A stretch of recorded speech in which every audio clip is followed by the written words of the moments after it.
Welcome back to the Fireside Chat, everybody's favourite stream idea, which I'm sure I must have come up with in the dead of winter because it doesn't make much sense today. In the UK, I can report we've had a string of beautiful, wonderful days, and so I suppose the fireside in this case is the sun. There you go. Let's have our international weather report, though. What kind of conditions have you guys been experiencing? Well, it's hot here.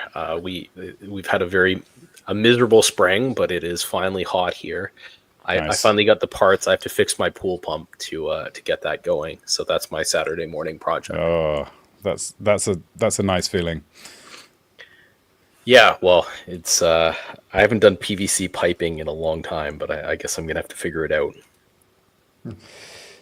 Philip, how about you? Have you had good climbs recently? Well, yes, relatively speaking. I'm in the southern hemisphere, so Wow, this is so international. I brought the fire. Wow, The heater,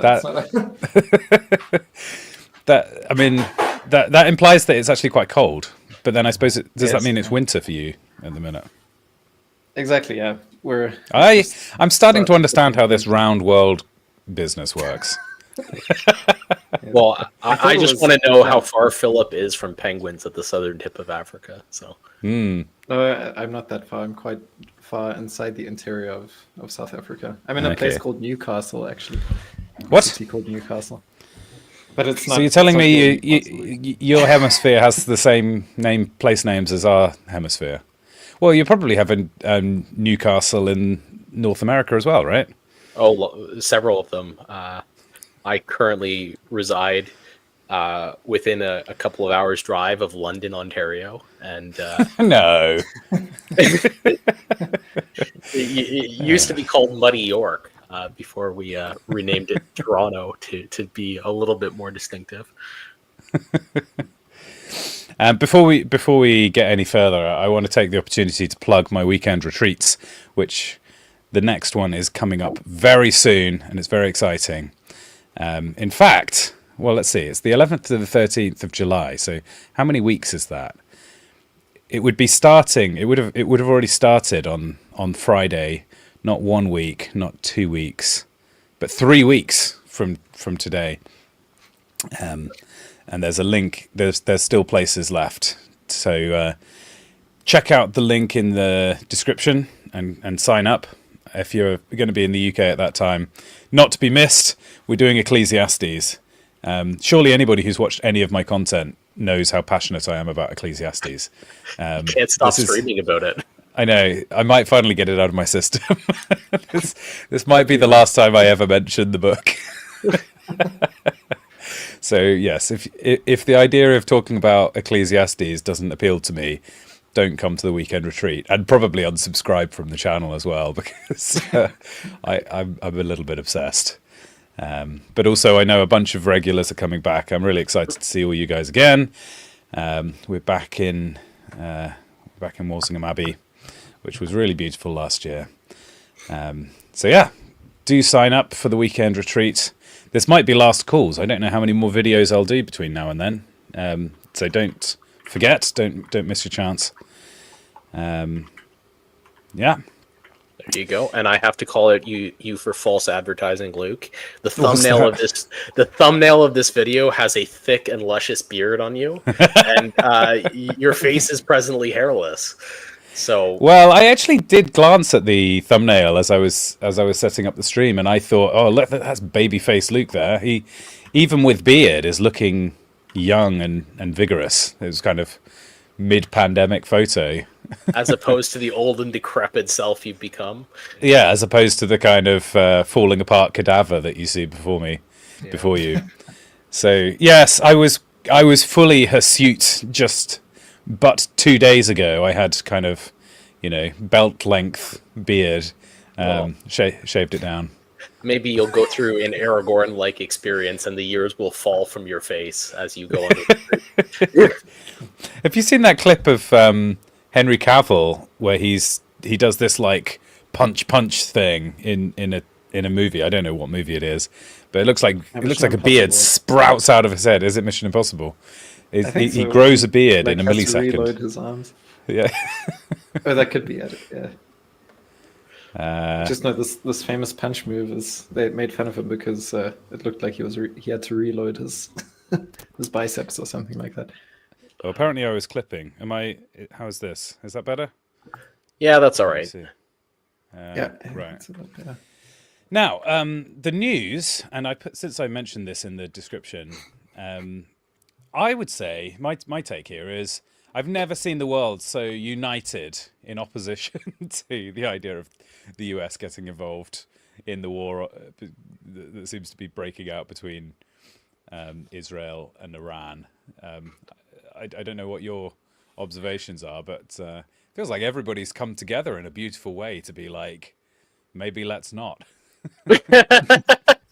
Except for a small number of real Israel shills. It's like, it brings a tear to my eye to see people all over the political landscape in opposition to Trump's kind of heel turn. So what do you Yeah, guys I mean, think? my informal what I've called my listening exercise, going around the people that I work with in the U.S. has suggested that what I would call boomer conservatives are broadly in support of an intervention in Iran. Oh, really? Okay, interesting. And a pretty significant one.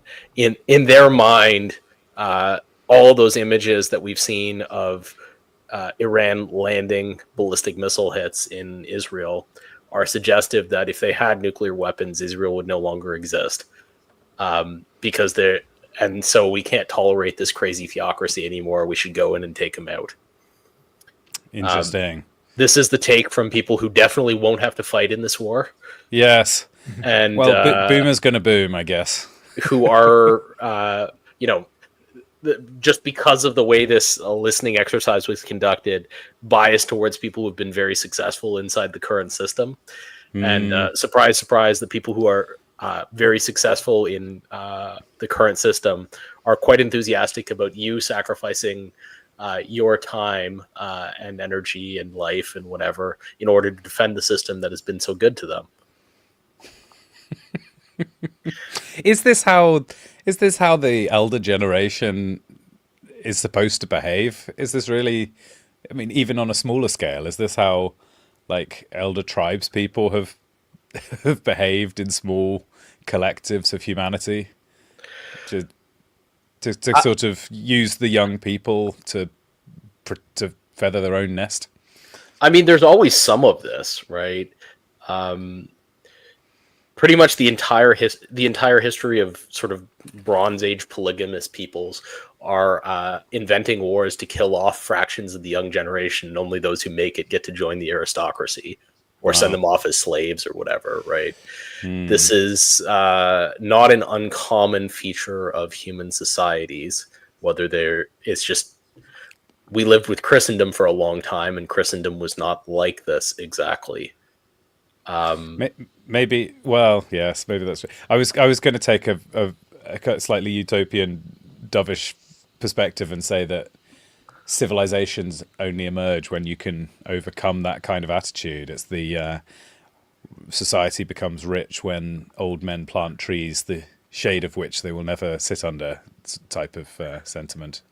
Yeah, although that only apply, like, people are very egalitarian about this when they think about the question in the abstract. So, like, you hear this kind of proverb that comes from Greek society, but Greek society, the fraction of men who did well out of Greek society was pretty narrow, right? And so you're pretty hard up if you're... you have to come through what I would call a pretty narrow bottleneck to ascend to those who benefit from that system. So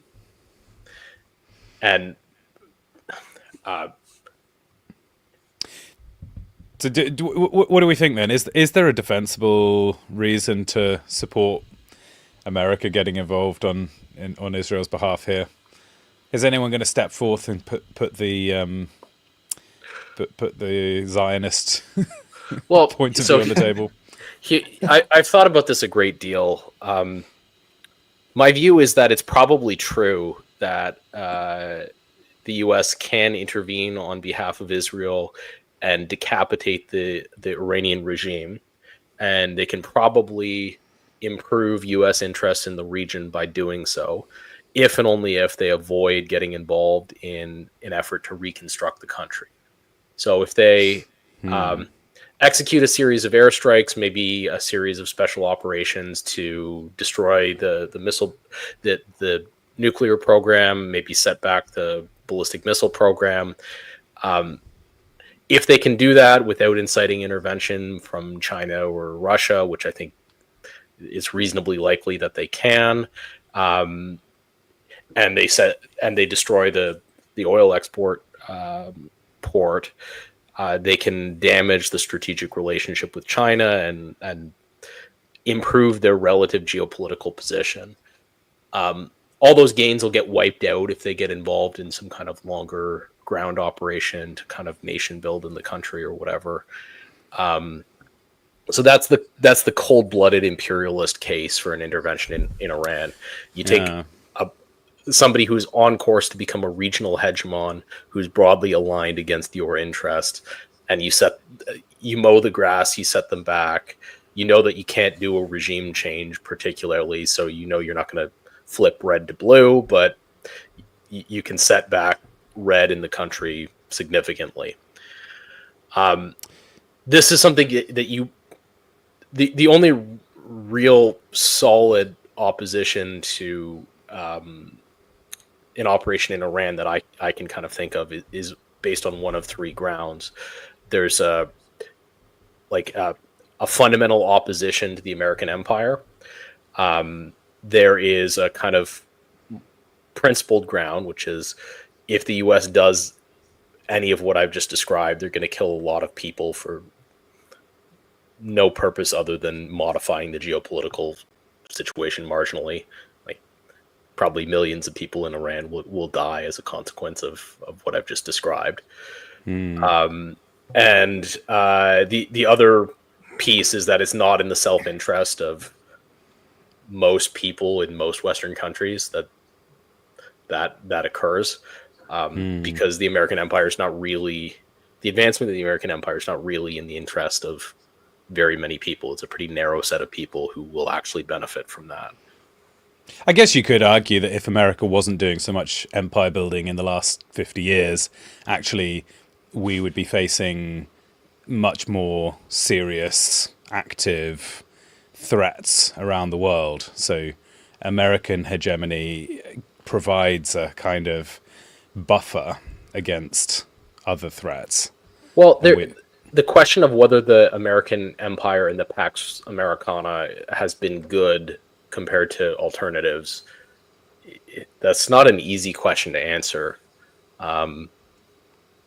So on the one hand, you've got like the world has definitely enjoyed a lack of major conflicts during that period, compared to what it might otherwise have experienced. On the other hand, it's gotten a lot of American ideology that's been very destructive. It's gotten birth rate collapse. It's gotten, all kinds of crazy things. Like if it weren't for the Pax Romana, the genocide in Rwanda might not occur, but some other major war might. If it weren't for, it's very unclear what the third world would look like without the American empire, but it would be totally different than it is today. America attempting to go to war without empire building, without a regime change challenge, impossible. It's like the guy going down the pub and saying, "I'm only going to have one drink." Yeah, exactly. They can't get out. Exactly. Equally, so assume you go and destroy the oil industry in Iran, you're going to immediately create a famine there because you're going to impoverish the country. It seems to me very likely that just ends in a giant wave of refugees coming into Europe and America, and probably there just doesn't seem to be a good ending, except if your sole view of the world is the strategic and military interests of the American empire versus the emerging bloc in Eurasia. I just do think that the threat of Islam is underestimated because actually there has been quite a lot of Western pushback. Like I probably don't have the right perspective on this, but there is a bit of me that feels like, say, the invasion of Iraq is a bit analogous to the Crusades, in that there's no way that the Israeli jihadis expected such a strong response from America. And even if the majority of the people in the West now oppose the invasion of Iraq, that's got to be I think it does produce a fear. It's like the West looks fanged. We're so often used to thinking of America as being a bit limp and ineffectual, but actually, on the world stage, the American hegemony is kind of backed by military force, and the hypothetical military force is not that scary until it rolls out and squashes somewhere, and then everyone realizes, oh, they actually do mean they really will attack us. So maybe we should hold fire. Yeah, but then, like you say, the waves of refugees maybe means that's a completely pointless kind of. They've become a porous nation. So that no matter how strong they are militarily, then they are. The result is still they're losing their hegemony via this secondary battlefield. Well, there's a complicated set of questions under there. You compared it to the Crusades, which on the one hand is kind of apt. It's the same territory being contested for reasons that are not that dissimilar. On the other hand, it's completely different in that Iran is still definitively an Islamic country, just like the Caliphate was when the Crusades occurred.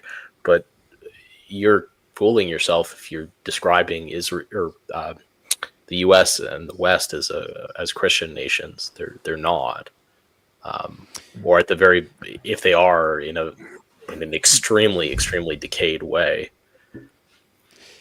Yes, they are a different empire though than the Islamic world. I guess that's the comparison I was making. Not that they represent true Christendom, but that. Like, to take out all of ideology and just pure look at it as geopolitics, like the Islamic world is a powerful force that is quite cohesive, and unless it is contained, I think it's pretty virulent and will take over. Sorry, Philip, I interrupted you. No, well, it seems to me more like there's a stronger parallel between America and Rome, as there has, I think, probably always been, or for a very long time been.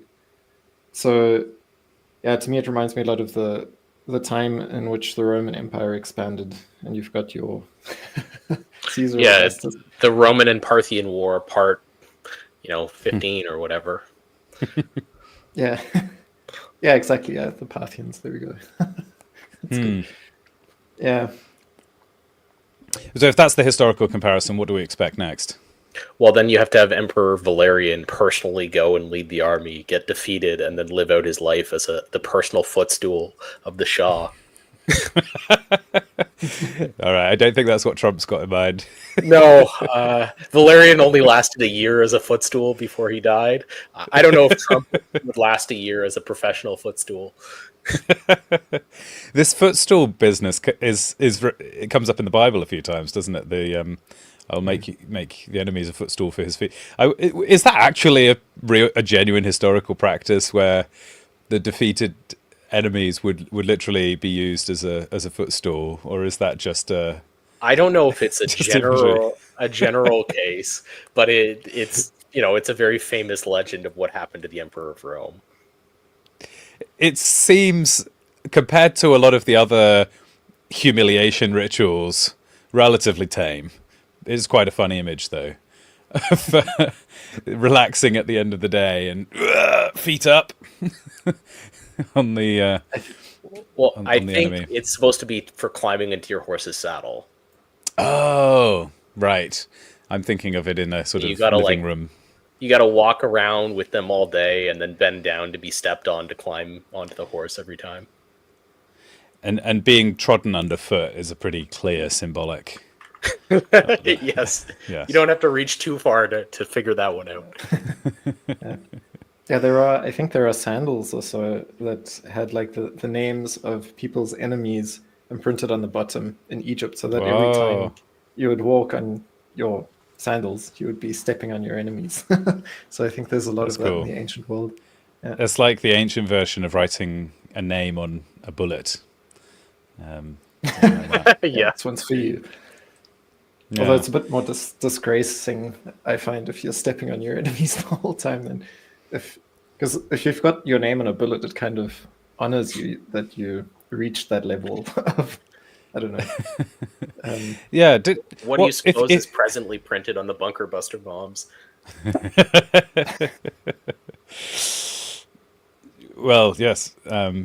They still haven't got to what's his name, the guy who's in charge of Iran. I was just reading his tweets recently. Ali Khamenei. Is No, that it? Khomeini is not the. Oh no. Khomeini was the old president. Now it's Oh. the what's his name? Oh, I'm just looking it up now. The austere religious scholar, the Ayatollah. The Ayatollah. Oh yes, didn't Trump coin the Cryatollah? Yes, of course. That's great. So he claims to be the grand Ayatollah of Islam, whatever that means. So, But he's always threatening and doing nothing. Tonight yeah, will be the greatest moment of defeat ever seen in history. Crickets. well, yeah. I mean, he threatened action against Israel that would be remembered for centuries, and nobody can quite figure out what that was a couple of nights ago. So, It's like one of those ransomware attacks. Like he needs the Bitcoin transferred by midnight, or the compromising photos will be released. That sort of threat. Speaking of having a bullet fired at you, if you were to die in battle, what weapon, what honourable way would you like to be slain? I feel like a bullet is not the way to go. It's a bit distant. It's kind of yeah, I definitely want to be able to look my enemy in his eyes. like that. Who is it from Fellowship of the Ring who gets taken down by Aragorn with the hand on his face? Lutz. Maybe. Alerts. Yeah. Oh, Nice. yeah. They gave all those characters names in the movie. I don't think they actually have. Well, I've read the books enough that I should know this, but I'm pretty sure they don't have actual names. It's quite a movie Yeah, thing, no. isn't it, to have a smaller cast and build them all up a little bit. Yeah, yeah. I mean, you get Grishnak and forget I forget what the leader of the Uruk-hai is. You get like 3 orc names in the books, as far as I can tell. Okay. I think we should have tried to find the parallel between Lord of the Rings and the war in, or the potential war in Iran. That might have gone Yeah. a bit smoother. It's funny how how it went there so quickly, but yeah, that's interesting. I guess I guess Lord of the Rings, if it's any war, is World War II, right? It's kind of based on personal experience, surely, or at least bits of it. Well, he fought in World War One, right? Oh, sorry, World War One. Yeah. Yeah, I don't know. I think it's a bit more general than that, or maybe it's also drawing it because he says that he like completed. Well, it probably is World War One, but he completed large parts of the story before that time. So, if I remember correctly, so yeah. Yeah. I do feel like the proximity to real war is probably one of the things that gives it its verisimilitude. That more recent depictions of war in media has seemed so shallow and childlike, and I think that's because nobody has, none of the creators have any kind of connection in living memory to actual conflict. Well, I will say that when you read Tolkien, it reads like how actual people respond to the events that they're going through, particularly the events of suffering. There's the last stretch of Frodo and Sam crossing the plains of Mordor is a bit of a, I think a bit of a bit of a stretch, but almost the rest of the text is pretty. It rings fairly true, and I think the fact that Tolkien had himself an experience of war, had himself experiences of real suffering, I think you're correct to draw the contrast here with modern Hollywood. One of the things that I forget who pointed this out, but if you look at Hollywood actors, especially the youngest cohort in Hollywood, they all have these really they have faces that have no marks of suffering on them. And they go and play They go and play characters who go through these incredibly difficult events, but they've got these like perfect rounded faces. They have no scars. They have no. Yes. They're not even like they don't even have jaws that are highly testosteronized, because the people who select them don't prefer highly testosteronized faces. It's very strange. And even if you just contrast them going back to movies, like if you contrast Harrison Ford to whatever this generation's version of Harrison Ford is, his face is more testosteronized. It's very obvious from looking at him that he has more physical experience than a lot of. I like Tom Holland. I think he's not although he's also. I think Tom Holland has a relatively.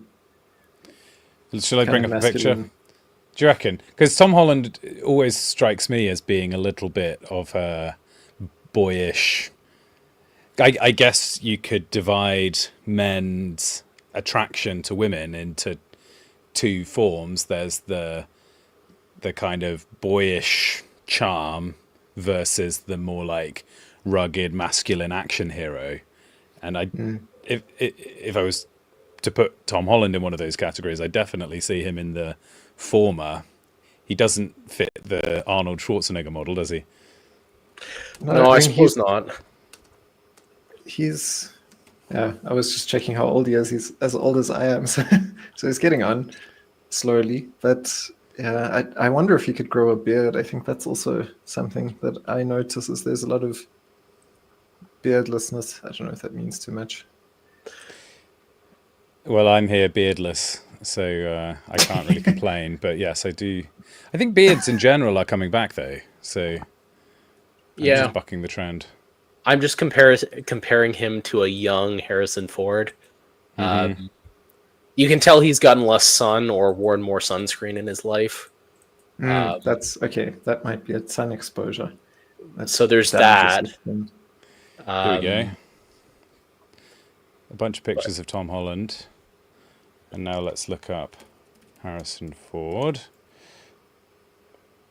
I guess you want young pictures of him. Yeah. So he was in American Graffiti, right? I don't know. I don't know movies. I just typed in young Harrison Ford. I think he became famous a little bit older than a lot of movie stars. So I think he was already in his 30s when he did A New Hope, like his mid-30s. Yeah, he does look that age. I also think that the fact that modern people do a lot less smoking has something to do with this. Yeah, which is well, and wearing sun cream and which is usually celebrated as well. It would be in some senses it's good that they're healthier. Like, but Yeah, some people are wondering if they missed the analysis on the war. I think we're just looking at possible soldiers to send, send to the front. Yeah, I guess we could get back and carry on with our deep geopolitical analysis, but I should warn people that this fireside chat format is intended to be meandering rather than kind of. This isn't the war room. This isn't a critical. So Anasta, I like imagining Mordor as the Wales, to Mercia as Riddermark, and Wessex as Gondor. I wonder. Then there must be surely in the deep archives of Tolkien there's some record of his intentions here, or maybe he was a bit more secretive. Well, I do get the impression that in the films they use different periods of English history to demarcate different bits of the different regions of men, whereas Tolkien, in his mind, had everything located more like where the Riders of Rohan, that kind of more Saxon era. Whereas, the big issue here is that Tolkien has the Númenóreans as Atlanteans rather than as Britons from a different era, the way that they're kind of portrayed in the book, or sorry, in the movie. So if you the depiction there is a connection in the history of Britain to Brutus from Troy, and I think there's also that kind of, you gain your identity as a king of Gondor or something by tracing your lineage back to Troy. Basically, that's how all of the great kings did it in the history of Europe. Then, as time progressed, and I think there's a similar character that instead of Troy in Tolkien, you've got Atlantis, basically, and then Atlantis is the place from which the kings come. The point that I was trying to attack is that the Rohan aesthetic, which is very much sort of 7th, 8th century Britain aesthetic, is really bang on for what Tolkien was going for. And I think one thing that's kind of missing from the film is that Gondor, Orthanc, everywhere the Númenóreans went, is supposed to be a little bit more alien. A kind of construction that men of that era couldn't possibly make. It would be kind of cool to see a movie where they use modern technology in place of a lot of the sorcery. So you see it through the eyes of... Well, you'd see it through the eyes of the hobbits. So Gandalf and whoever would... this would probably be horrible, but to give it that kind of otherworldly alien feel, that they wouldn't understand what was happening, but you'd get a little bit of an insight that actually they're using kind of futuristic technology that the protagonists just can't wrap their heads around. I do have the unpopular opinion that the Burj Khalifa, in Dubai, reminds me a lot of Orthanc. Well, this is a bit of lambda lore for people who don't remember. I kind of launched this whole project with a video back in 2020 where it was about the lockdowns. Well, no, it must have been just after the New Year's celebrations in 2021, where they had the top of the shard was lit up in red. And I took that clip and intercut it with a bunch of clips from Lord of the Rings to kind of imply that Boris Johnson was part of the, Saruman, Oh my goodness, yeah. So I always thought that was one of my slightly more artistic bits of politics, political endeavors. Your opus magnum. That was, well, it did strike, because they just announced right at the beginning of the new year a new regime of lockdown and controls, and then they had all of the rainbow flag stuff in London, and then the top of the Shard was literally lit up in red, and I could imagine it being the Eye of Sauron. So Yes, I saw a tweet by a pastor that I really like from England, uh, where he also said he like combined Shard and Sauron. So he said Shaurodon or something like that, right. which was quite good.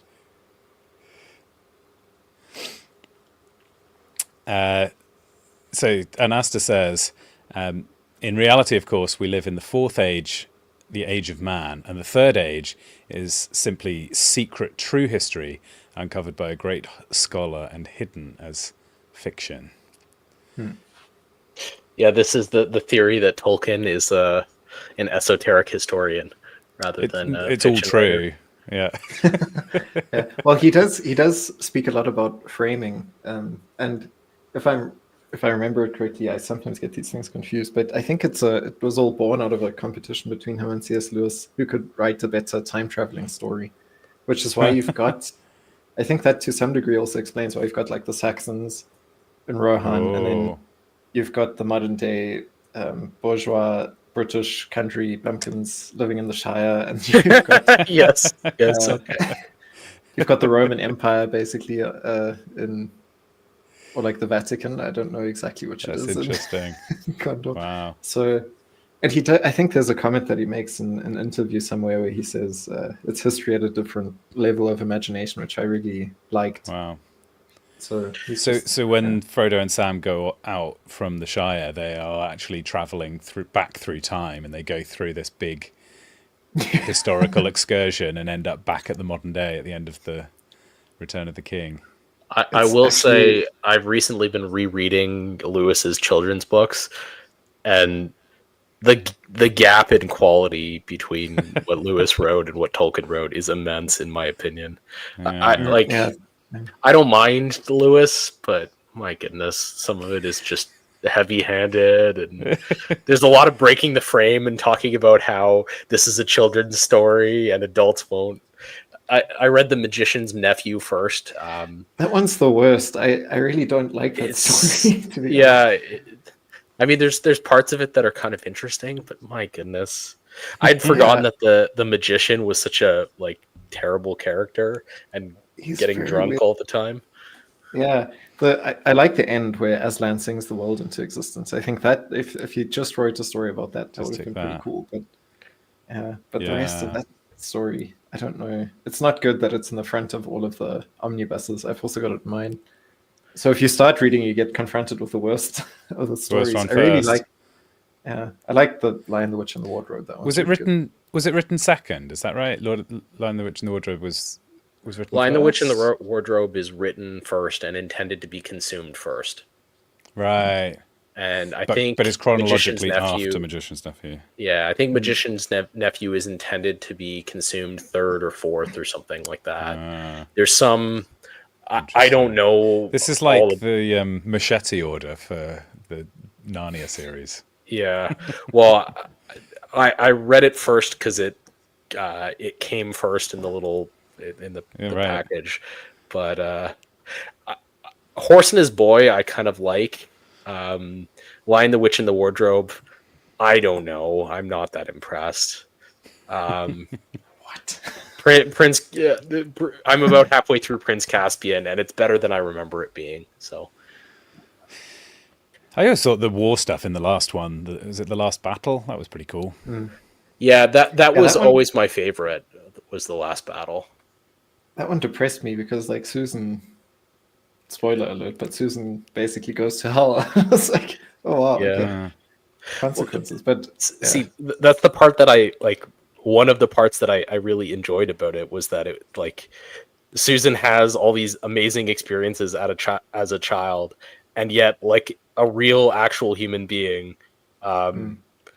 rejects them all for like status and makeup and all of this stuff, right? It's a really true to life kind of portrayal of what people are actually like. And I will say Lewis is pretty good at portraying people as they actually are. I just don't like how heavy-handed he is about. I kind of think Lewis is this will upset people maybe, but I think Lewis might be more insightful than Tolkien, but Tolkien has more taste. Yeah, I mean, one of the things that makes Tolkien's writing really excellent is that he just doesn't tell you a lot of things, right? So he allows you. It's less heavy-handed. So in my opinion, it's much better writing. Whereas it's not as direct. Lewis has this like incredibly irritating propensity to tell you exactly what he means and exactly why the characters are doing what they're doing. Yeah, but like to compare two things quite directly, in Lion, the Witch, and the Wardrobe, there's Turkish delight, but whereas in Fellowship of the Ring, there's the lembas bread. lembas bread. Yeah. So if you think of those as two kind of fairly comparable bits of world building, on the one hand is like, here's a real Earth food that just pops up in the fantasy land, and is kind of just leave it in. You know, Turkey doesn't exist in Narnia, but they call it Turkish delight because it's just a shorthand. It just is. It's not very deep. And the other thing about it is, Lewis explains exactly what its magical properties are right on the spot. So he explains the rules immediately that people who eat the magical Turkish delight will want to eat more and more of it and keep eating it until they kill themselves. Yeah. Whereas lembas bread is kind of this interesting mystical thing that's given to them with some kind of poetic words, right? Doesn't Galadriel? Yeah, she says it'll keep you. It has virtue to keep good, especially if it's in its leaf wrappings, and it'll keep you on your feet, even if you're a strong, tall man for a whole day. But it does feel more I think that would be the properties that you'd learn about something after you've developed the recipe, and that it's kind of softly enchanted, like so much of the magic in Lord of the Rings is very gentle and therefore doesn't have this kind of it doesn't have the quality of being a logic puzzle. It has the quality of being a kind of enchanted world. Well, it's a story instead of a vehicle for delivering a sermon. Yes. I think Lewis is definitely trying to. He's using the medium of fable. I think Tolkien is. He says he's trying to write history in some form that's very different to what one is maybe used to. Well, I also think there's this. I'm not sure if it's very famous. It's famous in my mind. Letter from Tolkien to his son during the Second World War, where he writes to him about sermons, and he begins with sermons. They really are bad, aren't they? Most of them from every point of view. And it tells you what Tolkien felt about didactic instruction, right? He's distinctly not into it. Whereas Lewis, in an alternate reality where he was less Catholic, could have been a lay preacher. I mean, that would be the cheap shot, wouldn't it? To be saying that Tolkien's experiences of sermons from Catholic churches, maybe that's where he's been misled. But does C.S. Lewis even do the kind of direct analogy as well as John Bunyan? Who is, makes C.S. Lewis look comparatively subtle. That was a difficult read, I found. Like, that was a bit too much of the... I find Bunyan quite charming. I love Pilgrim's Progress. It's my favorite thing. But I also read it as a child, right? And But in a way, I find like Tolkien has the slider pushed all the way to one direction. He's saying, I'm fully doing a realistic, believable world, and if you want to read things into it, you're welcome to, but I'm certainly not helping you. This is first and foremost a story. Whereas Bunyan goes, I'm literally naming my character Gently Benevolent. and all the things that he's going to do are going to be gently benevolent. And then he's going to suffer the consequences of his he's essentially doing like the Letterman Mr. Man. Yeah, Mr. Men with like Mr. Tickle or whatever. Yeah. They came to the Slough of Despond. What happens? Christian feels despondent while he's in it. It's also got that charming kind of King James version language, which I think helps it go down easier. I like how I don't know. When I read Bunyan, I enjoy the contact with the before times, right? Because Bunyan is unapologetically just a Puritan, right? Right. You get an experience of a kind of person that's just not in the world any longer. Yes. You will not find somebody who will talk to you about, there's bits of Dante in there basically where he describes the people caught in hell from their sins. And you won't find a person like this anymore. And I enjoy that about Bunyan. Yeah. If you could meet John Bunyan, if he went in a time machine and you met him in real life, it would be quite similar to meeting an elf for Sam and Frodo, wouldn't it? Yes, I suppose. Yeah. I guess John Bunyan is kind of like Christianity, but completely purged of the backwards cap youth pastor, cool American 90s kind of let's appeal to people, let's reach out to the secular world by trying to mirror it. He comes from a time when the battles were between sects of Christianity, so he's just fully delivering. That's not quite a correct reading of why he's like that. No, because he's not really battling other sects of Christianity. He's battling sin in a different way, right? So he's addressing his work to people who he assumes are sinners, who are struggling with, he sends his character to confront the giant obstinate and to go to the castle of doubt and all of these things. So he thinks that his audience are confronting sins, and he names them all.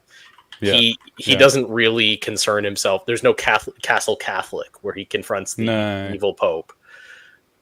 True, but it's such a different mentality about what you're doing when you approach people who are not Christians. Then backwards cap youth pastor is literally a reaction to John Bunyan. It's the opposite approach, where you think that the barriers to entry into Christianity are cultural. And if you could just, convince people to come out to church a few times and hear a few sermons, they might become convinced and repent. Whereas John Bunyan takes the opposite point of view. The cultural barriers to entering the church are incidental. All your problems are sin problems. And so you're not here because you're trapped in the dungeons of obstinate or of the castle of doubt or the slough of despondency or something. But by that metric, then I'd argue C.S. Lewis has just a little tiny drop of backwards cap youth pastor in him. Oh, absolutely, yeah. In comparison to Bunyan, and look, I'll admit to having a few shovelfuls of that myself in comparison to C.S. Lewis, so I can't really throw stones. I think everyone who's lived in modernity is not like John Bunyan, right? Yeah, and maybe fair enough. You do have to speak to the culture that you're in. You have to talk to the people that you live amongst, and happily, you're probably more effective at it naturally than. So, if John Bunyan was time traveled to today, actually, he might not be the most effective tool for the kingdom of God. No, he might not be the most effective evangelist in our current year. You'd be completely talking past people because they'd say your point of view makes sense within your own worldview, but I completely reject your starting point. Well, is there any part of our society he wouldn't say is part of Vanity Fair? It's yes, and in some ways, I think of Vanity Fair is a bit like Sodom and Gomorrah, right? The warning to Lot was don't go and live there, and yet every single person listening to this right now is on YouTube. Well, YouTube has a whole lot of dangerous, tempting stuff that could lead you astray. Essentially, being on the app YouTube, you could argue, is like choosing to go and live in Sodom and Gomorrah. Except the issue is that the entire world has been completely overtaken and plastered by this. Well, there is no escape from it. This is what I would get at. I would say that Bunyan would take the position that there is no place in the Western world. You should go and live in Iran if you want to escape Vanity Fair, right? But then going to that would be like going and living in, I guess, like there's no equivalent in Bunyan's work, right? Yeah. Well, or I was trying to think, what is the equivalent in the time of Lot? He. Well, if we were to take that idea serious, I know it was a slightly hyperbolic suggestion, but if you were to take that, let's entertain this as a genuine suggestion for a second. Should we go and live in Iran, incoming missiles aside? Maybe this isn't the right moment for that. Make sure you pitch your tent right in that nuclear bunker. Like, is living under a strict Islamic theocracy really actually a better place for a Christian to be, given that they can't practice their faith openly? Well, this was something that I was wondering about when we were talking about the expansion of the American empire and so on, because I find it difficult to evaluate, because there are like, what are they called? Mediums that are created that allow for pretty effective communication and so on. And communication is, I think it's a good thing, depending on what is being communicated. But if you are communicating good things to people that need to receive that communication, like the gospel, for example, then the conveyor that this kind of empire creates, like the Roman Empire, again, if one wants to draw that parallel, are quite useful and helpful in many ways. But then at the same time, the devil always likes to hijack these vehicles and make the most of them, even though he's limited in what he's capable of doing with them. But yeah, and maybe one can spin a Bunyan-esque tale out of that the devil is sitting at the heart of the American empire. But yeah, I don't know. It's a very interesting thought to think about. A couple of interesting comments. So James says, I used to live in an Islamic theocracy and my faith got stronger, so I'd recommend. And then on the other hand, Anasta says, we should not remove the light from the darkness we live in. So I guess you could probably make the case that in fairly even measure, both people living in Iran and people living in the West need Jesus. That actually they are both quite de-Christianized places. You could probably, I'd probably argue that it is rarer for someone to come across a Christian message in Iran than in America. But then the temptation to a Christian is going to be bigger in America than Iran. There's a lot of broadcasting of Christian material into Iran, which I find quite interesting. So that there's a lot of like underground Christian movement happening there. And I think the church there is flourishing as well because of the persecution. It's a bit like the church in China. At least that's what a missionary among Persians in Germany told me when I spoke to him about it. So you're adding Pharaoh. Unfortunately, you've got to subtract a black horse here shortly. I wanted to leave a couple of parting comments. I do think that there would, if you were to take Bunyan seriously, he would have a big problem with this idea that you should live in common community with the darkness. The Puritans very obviously did not believe that. They believed that you should live in a community that is not in darkness. Like a separate city on a hill was their idea. They literally left Europe in order to set up these places which were intended to be communities from which they would, happily expel you if you didn't adhere to their moral code. So when you read Bunyan, you need to kind of think about the world in which he kind of, his vision of the world, and his vision of the world is a vision of the world really not held in common with very many people today. Anyways, Pharaoh, British Korean, I would really like to hang around and talk to you, but I've got to go and deal with a few things. Oh. Thank you so much for joining us, Black Horse. And best wishes with whatever you're up to next. But to replace Black Horse, we've brought in two, an army of. We've doubled the size of our army here. Veterans, both veterans. Episode 1 veterans, I think, both, right? Yes. I think Pharaoh, you were around episode 1 as well, right? The AI days. Who remembers? Luke, low quality imagery to ensnare people.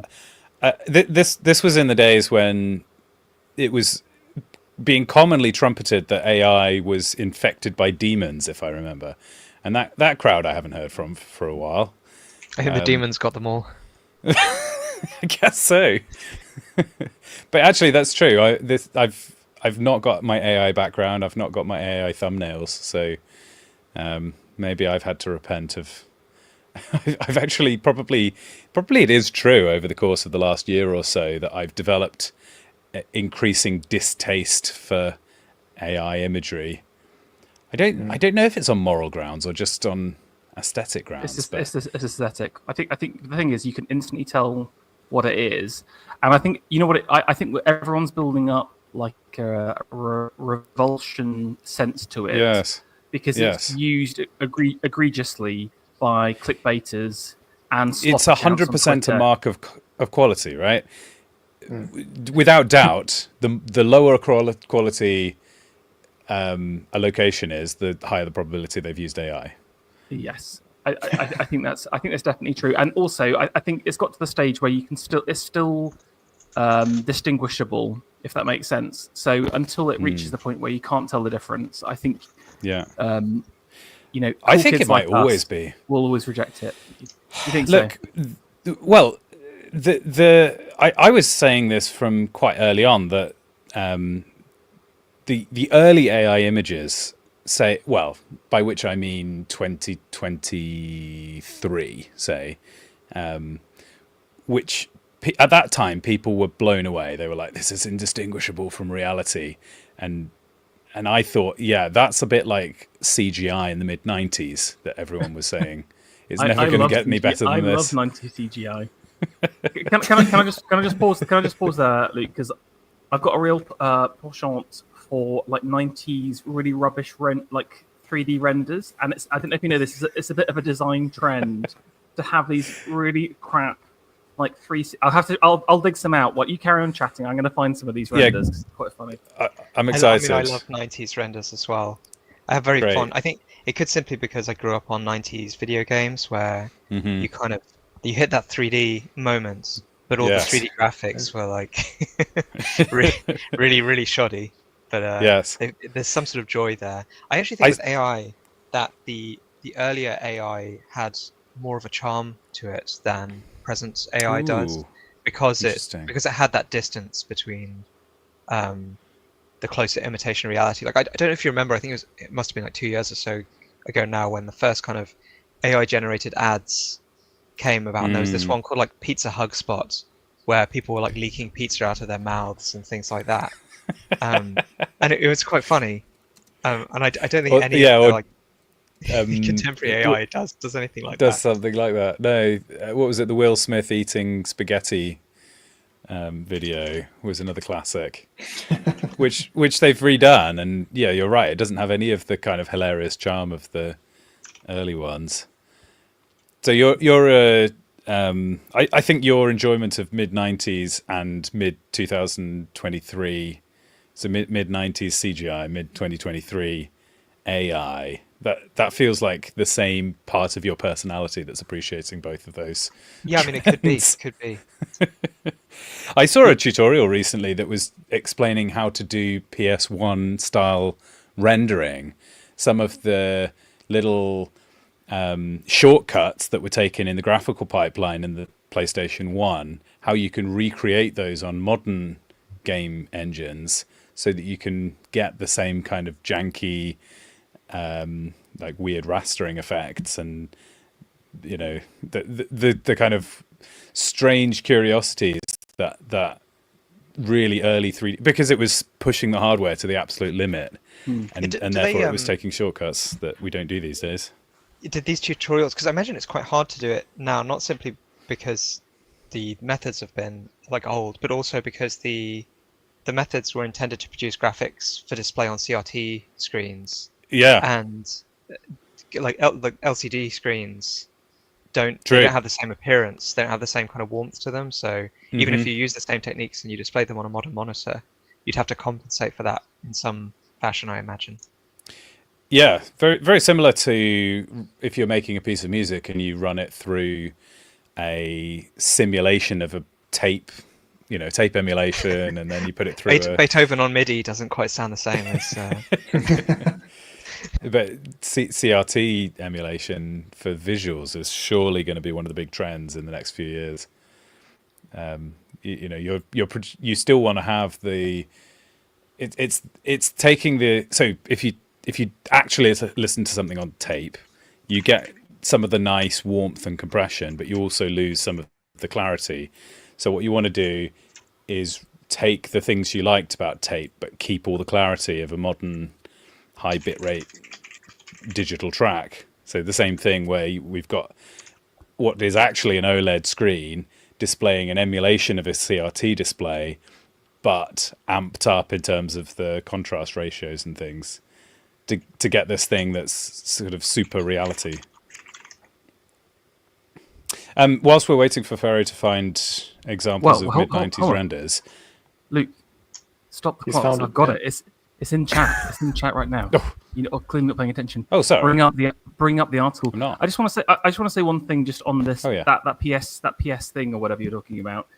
I've got an upcoming article in the Lotus Munchers Islander magazine talking about AI art and some of its consequences, and specifically like how I think artists are going to react against it.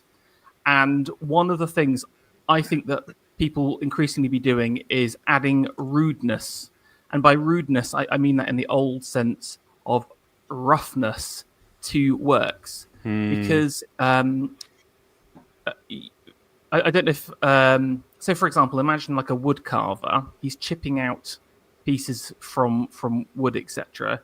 It leaves this very kind of like handcrafted, worn feeling. If you look at one of Philip's little sculpts, it's got the essence of man inside it. And even if you try and prompt it, you'll never get that. So the kind of rudeness is kind of like the human element to it, if that makes sense. So that's one of my predictions. But I mean, let's just hold on a second. You're scooting ahead. We've got to savor each of these. Go back up to the top. Oh, yes, yeah. Okay. So here's a first one.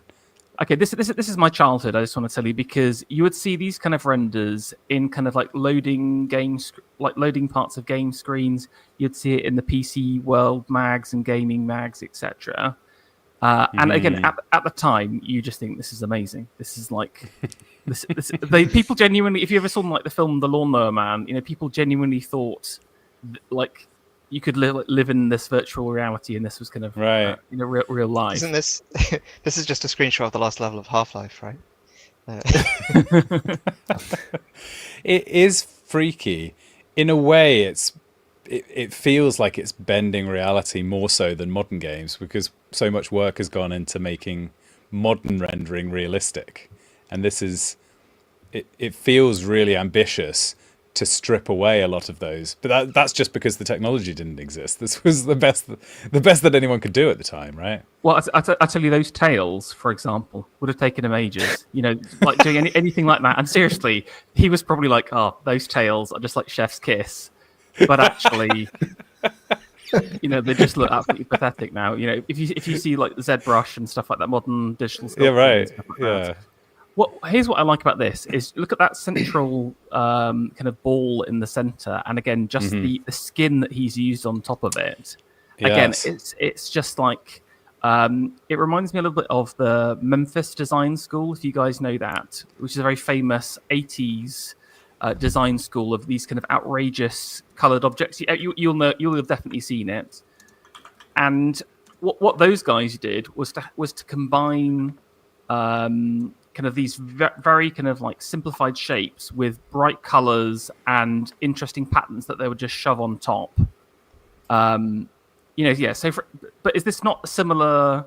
I do feel like there's a lot of Memphis inside some of the 90s, but it's because all you could do is just slap a simple skin on the top of some of those simple shapes. Right. So it had like an innate design quality, I think, to some of this 90s stuff. But it's interesting that the Memphis design school are consciously making choices, whereas this is an accidental aesthetic that just happens to coincide, right? Is it accidental? Well, it's still maybe not. It's a choice within parameters, though. Because one of the things that they're struggling with here is that each of the elements in the scene is lit individually with limited kind of interaction, limited lighting options. You've not got bounce lighting. You've not got any control over opacity. So you end up with everything being very vibrant and feeling out of the world. It's kind of like this platonic kind of realm where objects are just floating through existence, detached from, like, putting in soft shadows on things seats them within reality. Whereas here we've got this kind of existence where objects are kind of detached from reality and they feel sort of spiritual almost, because they're not something that you could grab onto and hold. I'm trying to discern the meaning behind this arrangement. The jewel is presented to the viewer almost like an engagement ring. I'm wondering if the snakes are the sort of snake people are proposing marriage to the observer to join the union. The title of this is Snakes! ! Again, it's like that's a classic file name. Yeah. Like, I finished Snakes. Yes. Snakes! ! .001. Yeah. .png version 2. Well, probably .gif at this point, I imagine. Yeah, that's what it reminds me of is in Hebrew, one of the words for snake is. Can you hear me? Sorry, I'm just. Yeah, sorry. Yes, I just got excited. Yeah, okay. Carry on. Okay. In Hebrew, one of the words for snake is seraph, and that's where the seraphim come from. Whoa. So I'm like thinking, this is actually going really into the deep lore. It's actually the Isaiah 6 scene with the seraphim. So it should be really seraphim ! Yeah. If you translate it into Hebrew. There it is. We can see a little bit more. That's I like the column. The column's really cool as well. That's really nicely rendered. Also, just another thing, and this is about just pure imagination.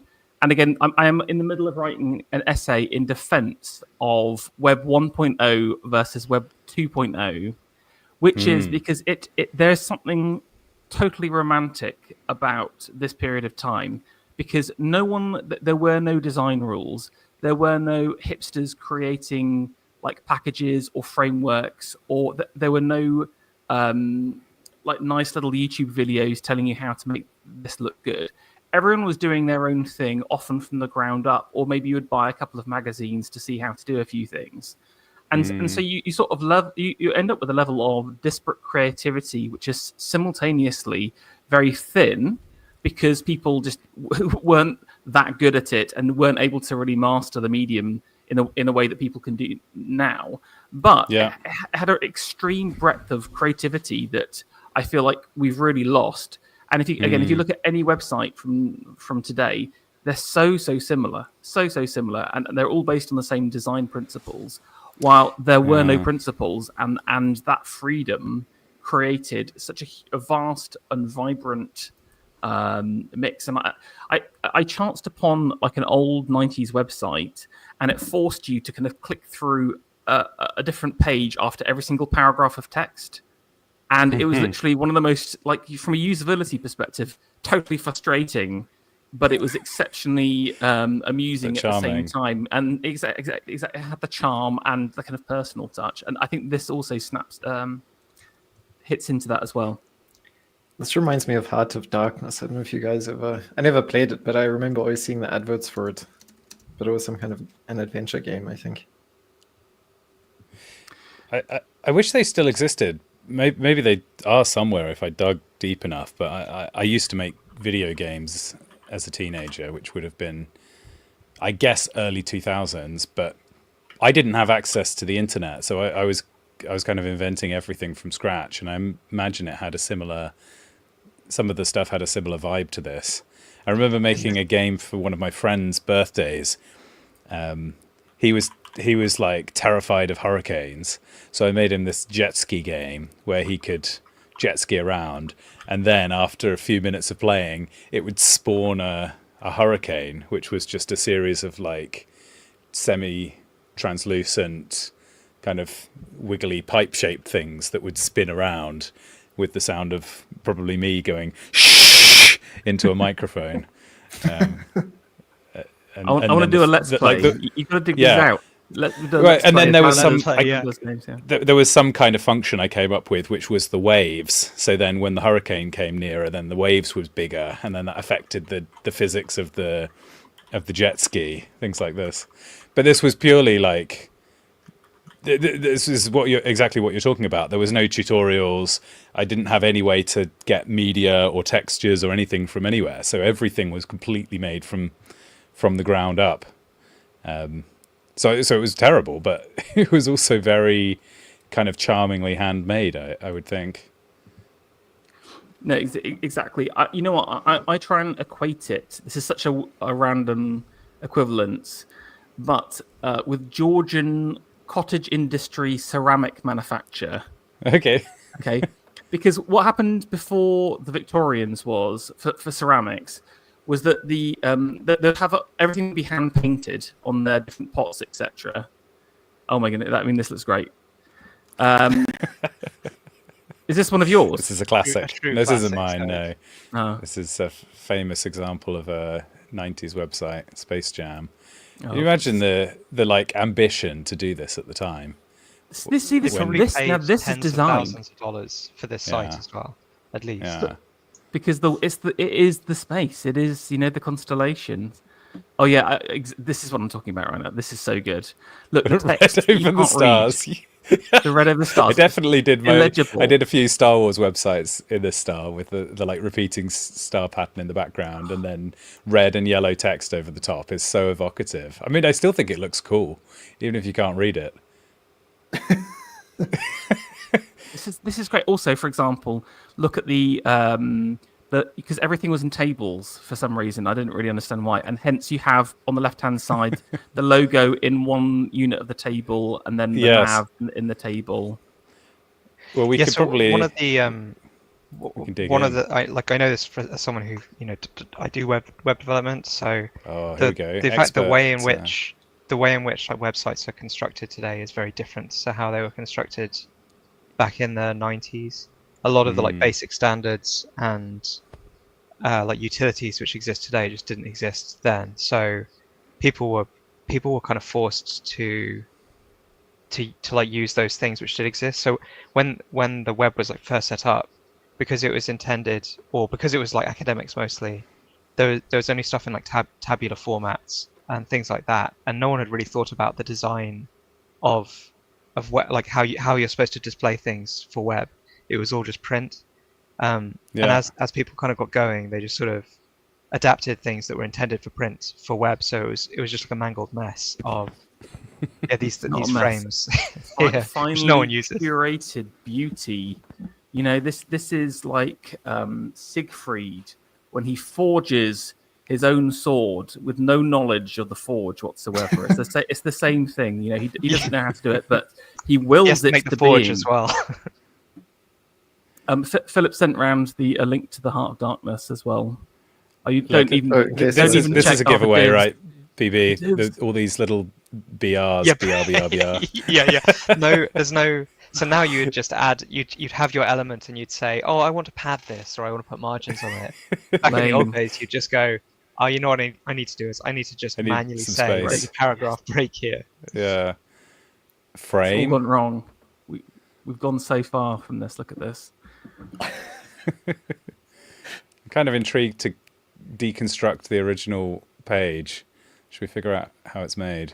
I mean, this is impressive because the placement of these images must have been an extraordinarily irritating thing to do. I mean, it's all a table, right?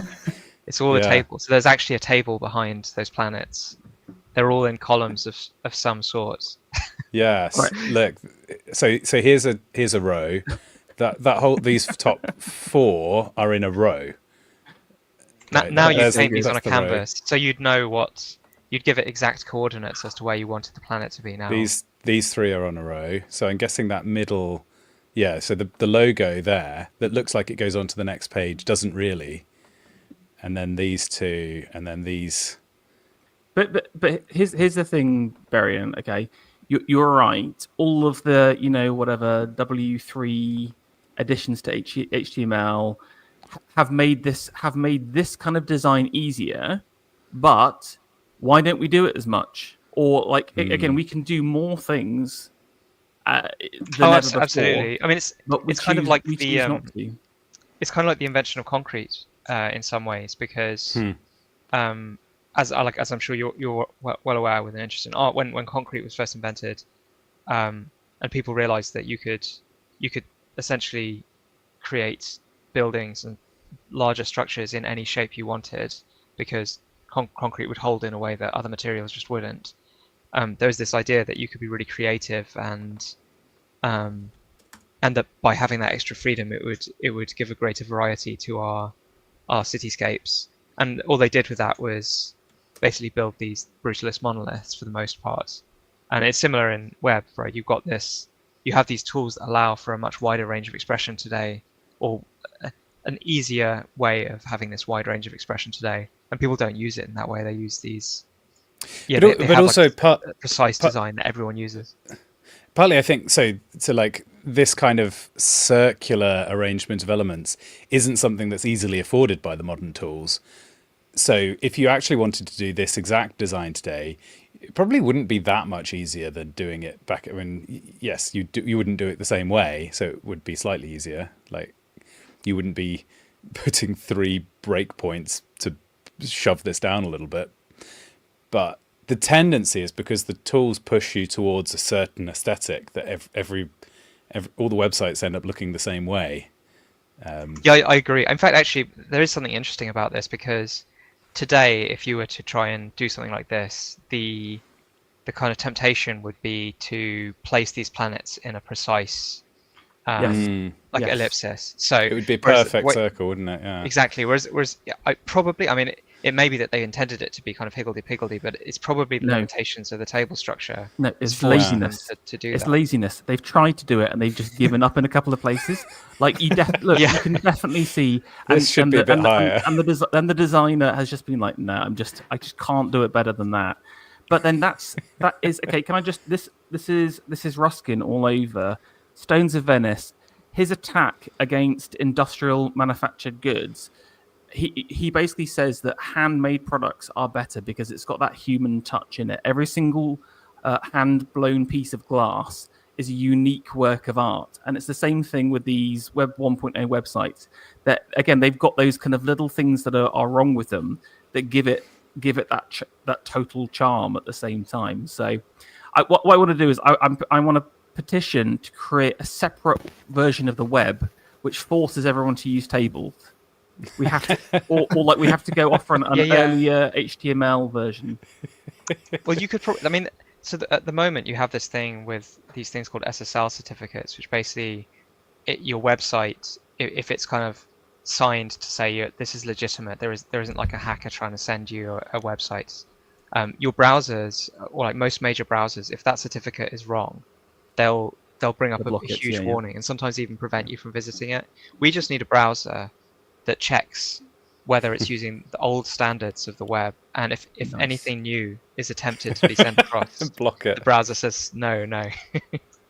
You're proposing a fork of Chromium that ban any websites made after Space Jam.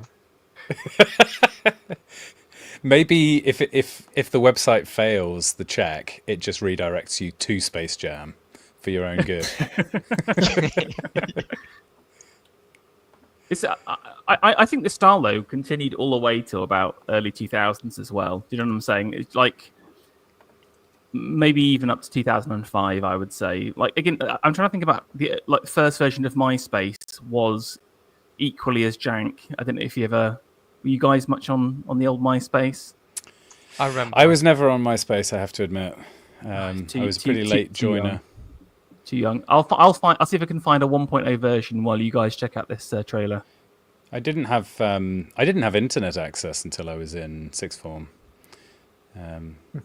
This is the Heart of Darkness. Yeah, in many different ways. Oh yeah, look at that. This is what I'm look at that. I'm hyped already. I want to play this game. Genuinely.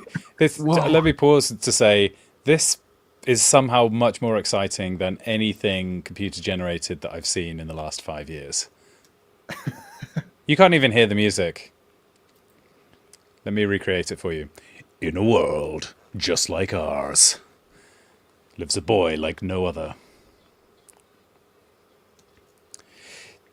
This also struck me recently that the early video games, when you'd have a movie come out and then you'd play the video game of that movie, you'd feel like you were genuinely experiencing a new incarnation of the world, because all of the models were handcrafted from, somebody had to put in hours of creativity to make something very janky that was an approximation of so you'd be excited to arrive at a location that you recognized from the movie and be like, what has some craftsman made that replicates the thing that I've seen in the movie?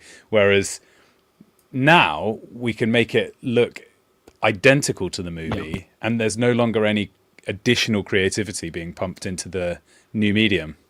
Often the games would be totally different from the actual films as well. They would have entirely separate plots and other stuff. Again, that's just where they would just have the license for it. Anyway, well, I don't want to miss this. Did you see that? Did you see that focus pull? Let's see it. Let's watch it again. Right, look at that. How did they do that? This is Wes Anderson.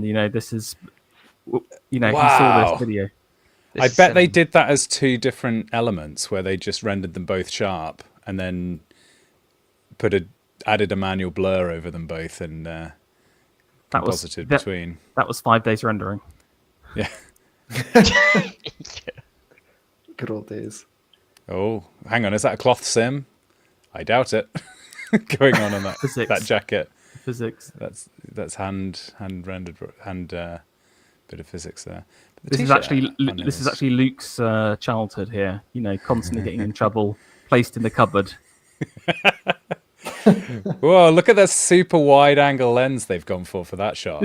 That is visionary. You're actually not wrong. This is actually, again, high up, sweeping down. This is premium. Yeah.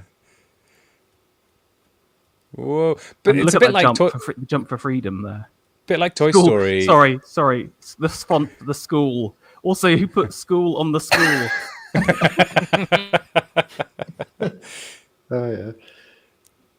It's such like a low budget school that they didn't even think to name it anything other than school. All the dogs from the 90s were this dog somehow. This kind of semi-Labrador. Is Jimmy Neutron also from the 90s, or is that? He's a sort of 90s throwback. No, that's a good question. I think he must be 2002 or something. The backwards cap, that places it as well, doesn't it? Oh, look at that reflection. The rust in it. Hang on, let's watch that again. Hand coming in. I think that... Where's he going now? Can I say that people are going to be referencing this like they do Battleship Potemkin for like, like there's like movie studies. There'll be like render studies in the future, and they'll be using this as an example of nothing but Blin Fong. Also, I'm aware for anybody who's consuming this broadcast as an audio medium, then this has become a lot less interesting. Also, I'm aware a lot of people have just joined for our cutting commentary on the Israel-Iran situation. So if Pharaoh and BB, you have any commentary on that subject, then I propose this is the moment to bring it. I mean, I proposed to some friends last night that maybe Trump should go for some sort of Solomonic solution and threaten to nuke everyone. Then whoever cares about it most will be like, all right, I give up. Yes, you can have up my land. And then that's the real owner. Exactly. That's actually a great suggestion. I don't know why nobody else has thought of that one. It's like the flip side of mutually assured destruction theory, where it's like you actually do just start nuking people. Mutually assumed destruction. Yeah, exactly. Yeah, sorry, I couldn't get a much higher resolution. This is MySpace 1.0 website, but this is again just like I think this is kind of like peak Web 1.0. PSP ad. Yeah, well, exactly. They had like proper display ads there on the right hand side, but everything they've got some nice columns on there.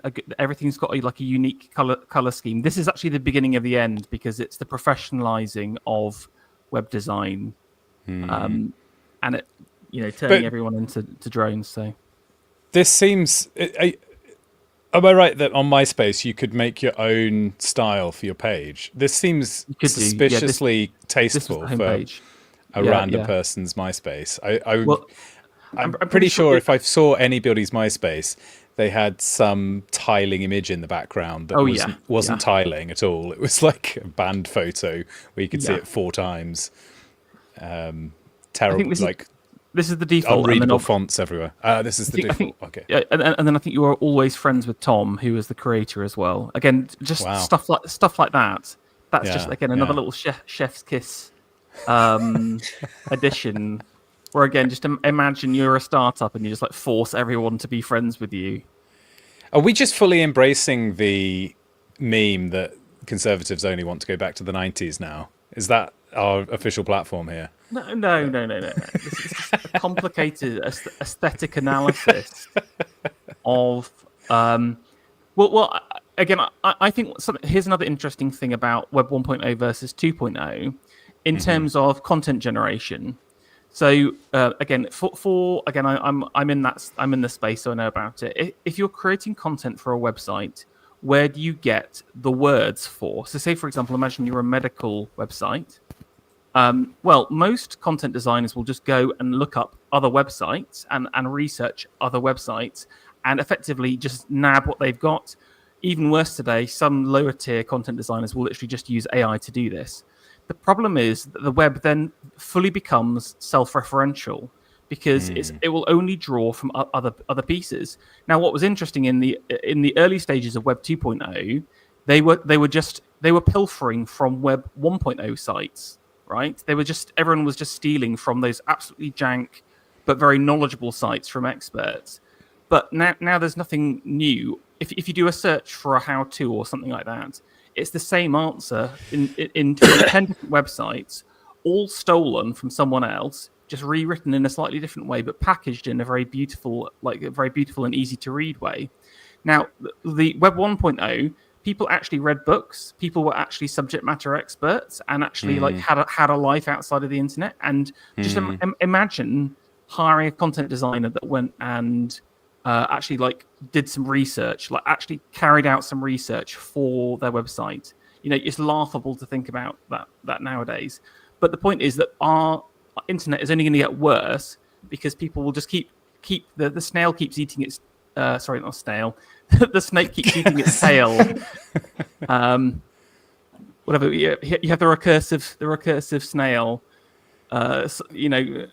Snake. The Ouroboros. No, the Ouroboros. Yeah, Yes. Ouroboros. Ouroboros. Yes, exactly. But we need to break out of that with, I'm proposing Web 3.0, where, again, we've got to bring back the jank websites again, because it allows subject matter experts who are not good at design to thrive, because they just can't compete versus these kind of like larger teams with all the slickness, etc. They're always going to lose out. So you have to change the search algorithms and the preference for those higher quality but like low usability websites. There we go. I'd like to point out that I clicked on a link on that Warner Brothers page that took us to a different site that is current, and what you immediately get is a pop-up The with notifications. Hate these. with the results of some EU diktat, where you have to make some corporate claim about your ethics policy and then give the user a completely pointless and impenetrable decision about something that they don't understand. And then when you get rid of that pop-up, you're then reject all, doesn't do anything. Yeah, Okay, exactly. It doesn't even. Yeah. I've then still got pop-ups. I've got a chat window. That's probably AI. Yeah, here we are. Oh, another warning about privacy. It's 7-page preface. This is the life that we live. So just to point out that this is a direct comparison. We were on the Warner Brothers website a second ago. We were having a great time. We were basically in a teleportation. We went in a time machine back to the 90s. And as soon as we step out of the time machine, we're confronted with a direct comparison of what so many things of our lives today are like. There's so many other things about this page that I find unpleasant. Like the fact that there's a huge animated video. It's like being punched in the face with scrolling bar of adverts. The video is literally like it's the last refuge of the designer scoundrel who just has no creativity. It's like, oh, we need to make it look cool. I'll just add a video in. You see this time and time again on high-end websites. It's like literally creatively dead inside people will suggest putting a video on the homepage. Also, what's the first call to action we see? Shop the collection, save 70% on selected items.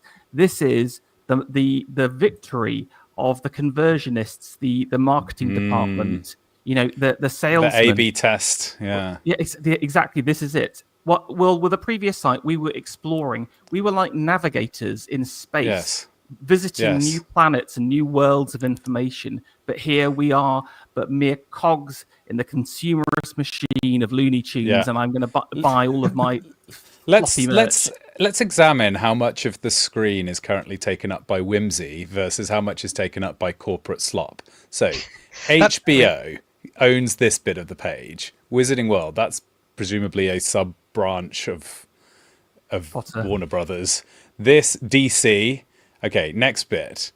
Another logo, Warner Brothers. It's a link to the aside. Yeah. HBO, that's like a menu for your menu, so that the actual menu is the shop with the icons on it. But they've gone, we need another bar. Advert, some kind of menu. Now, arguably, video. That's some whimsy. I'll give them that. Another link. And then what's this? Stop video. Oh, that's better. It feels like I've just pulled over after a road accident or something. Oh dear.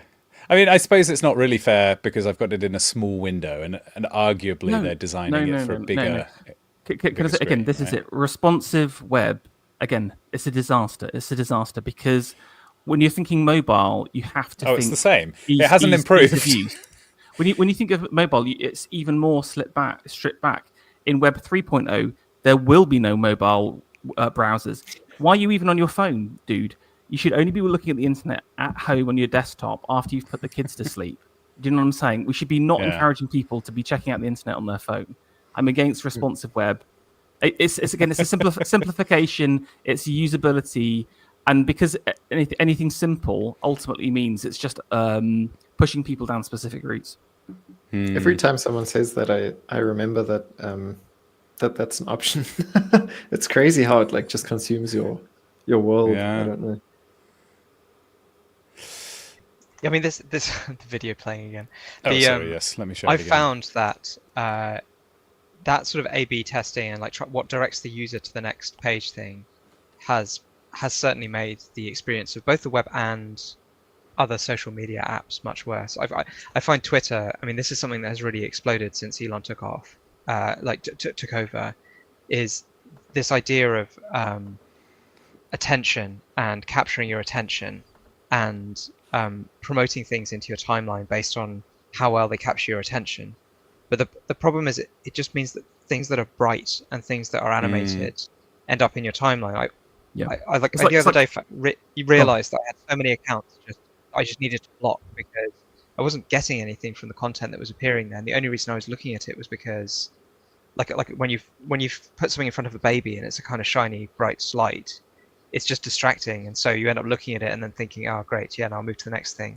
You don't even realize that you're... So I think it's even worse than that. I describe it as content crack, because just like the four of us are probably like the 4 people on the internet right now, even thinking and having like being self-referential about our Twitter usage. Just think about the millions of people right now just chomping down on the For You tab and not thinking about it. But I just genuinely feel like it is the worst thing. What the For You tab should be is all of the people that you follow, all the best bits of that for the last 24 hours, plus maybe some of their likes and recommendations or something connected to their networks. You can sort of grow who you like.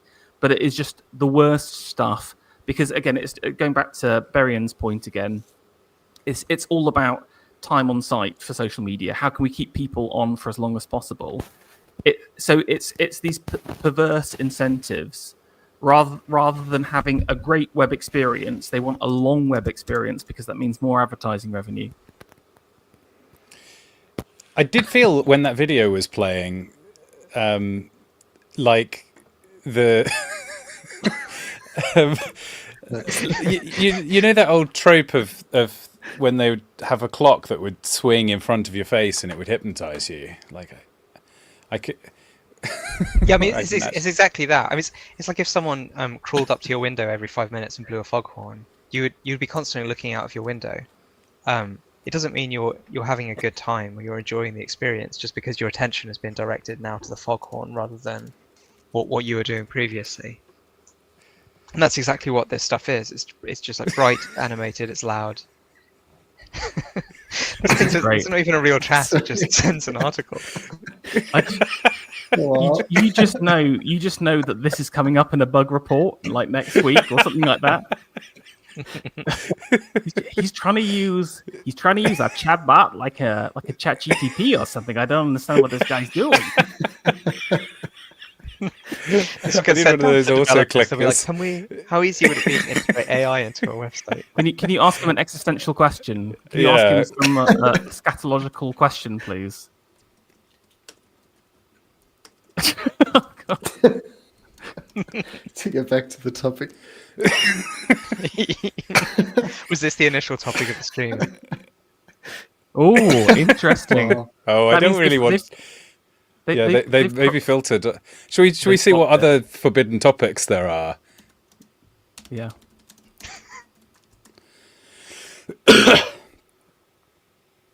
Oh, great! Personalized life. Ask Warner Brothers about crime statistics. Someone was telling me that there were different per capita murder rates for different 14% of rabbits cities in the US. Is that right?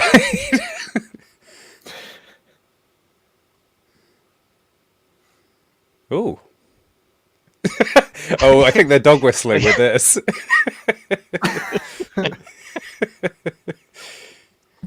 I want to see what the collection looks like. I want to see, like, would you unironically wear a Looney Tunes? Where do I find that? Shop now. Let's do it. Yeah. You know, having clicked that button, we're only encouraging them. Funko, literally Funko to start with. I would. Ouija, dark. And that's the Beetlejuice one. See, this is it. Witches. They're putting more witch stuff in. Everyone knows my opinion on witches. They're bringing witches back. It's so unbelievably dark. Stop normalizing witches. Starts as ironic. Wait. Start normalizing witches. Luke Steiner. Do they know it's me? Start normalizing witch trials. Exactly. Exactly. Lord of the Rings, though. So, to be fair, I would actually pay for like a Luke Funko Pop if someone could design that. I would genuinely.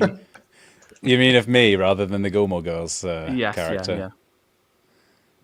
Yeah. Another Ouija. Another product. One. Wow. I bet we've uncovered something here. That is actually really quite sinister for a company that is. Just a minute ago was showing us child friendly. Yeah. Cartoon check for tarot. bunny. Check for tarot. Check for tarot. Okay. Should we bring that chat back up? It's with a Tarot. Okay. Do I get based points for not knowing how to spell it? Yeah, you've passed the test. Yeah. Like that? No, with a T at the end. Whoa, yes, there is. Wizard of Oz. The Wizard of Oz. How did you know? Because because the kids freaking love tarot, and again, really, if you're evil. Well, the thing is, I do like the design of some tarot cards. I'm not gonna lie to you. There's some here it comes. Now you admit it. But is this like you thought you were getting Bugs Bunny, but actually you're just inviting demons into your house. Yeah, exactly. What about like a wand? Or no, that'd be too. I bet that'd be some Harry Potter stuff. I'm trying to think of other witch-related items. Of voodoo doll. Voodoo doll. Oh. Voodoo. Cauldron. I thought of broomstick. Voodoo. No, No.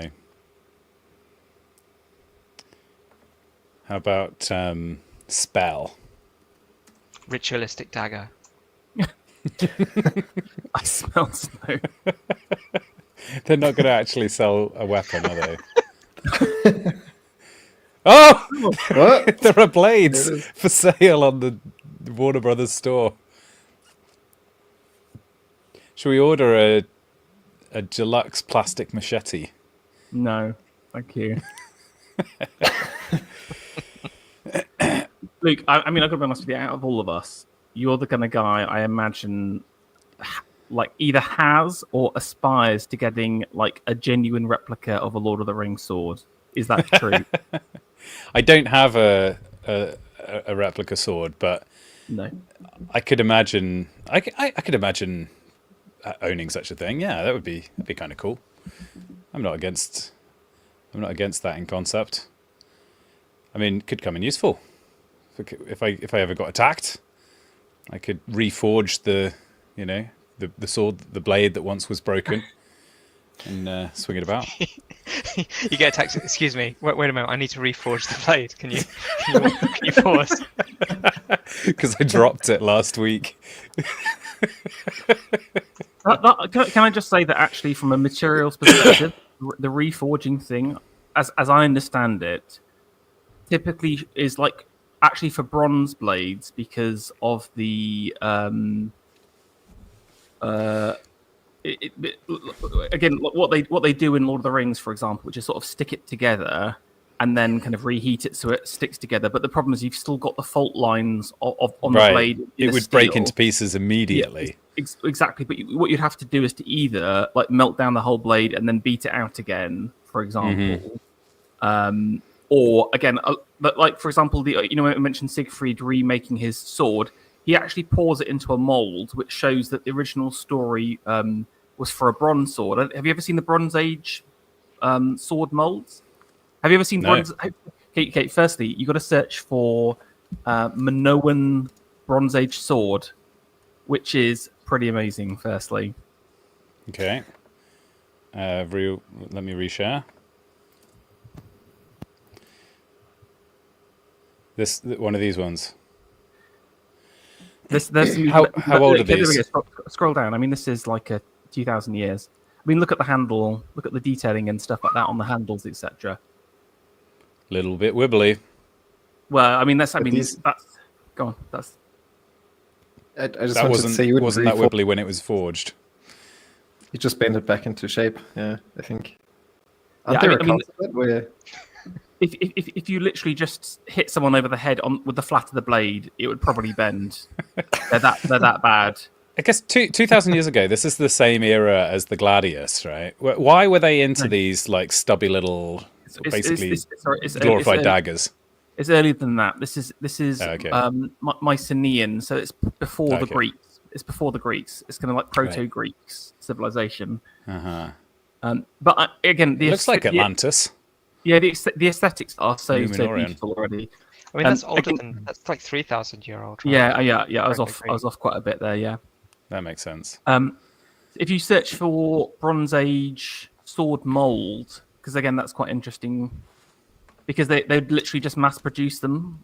I like this. There you go. Yeah, so there you go. This is what I'm saying. But you can't do this with steel because again, the temperature and the mold means again because it's all to do with the dislocations. This is my university degree slowly dredging its way back up again.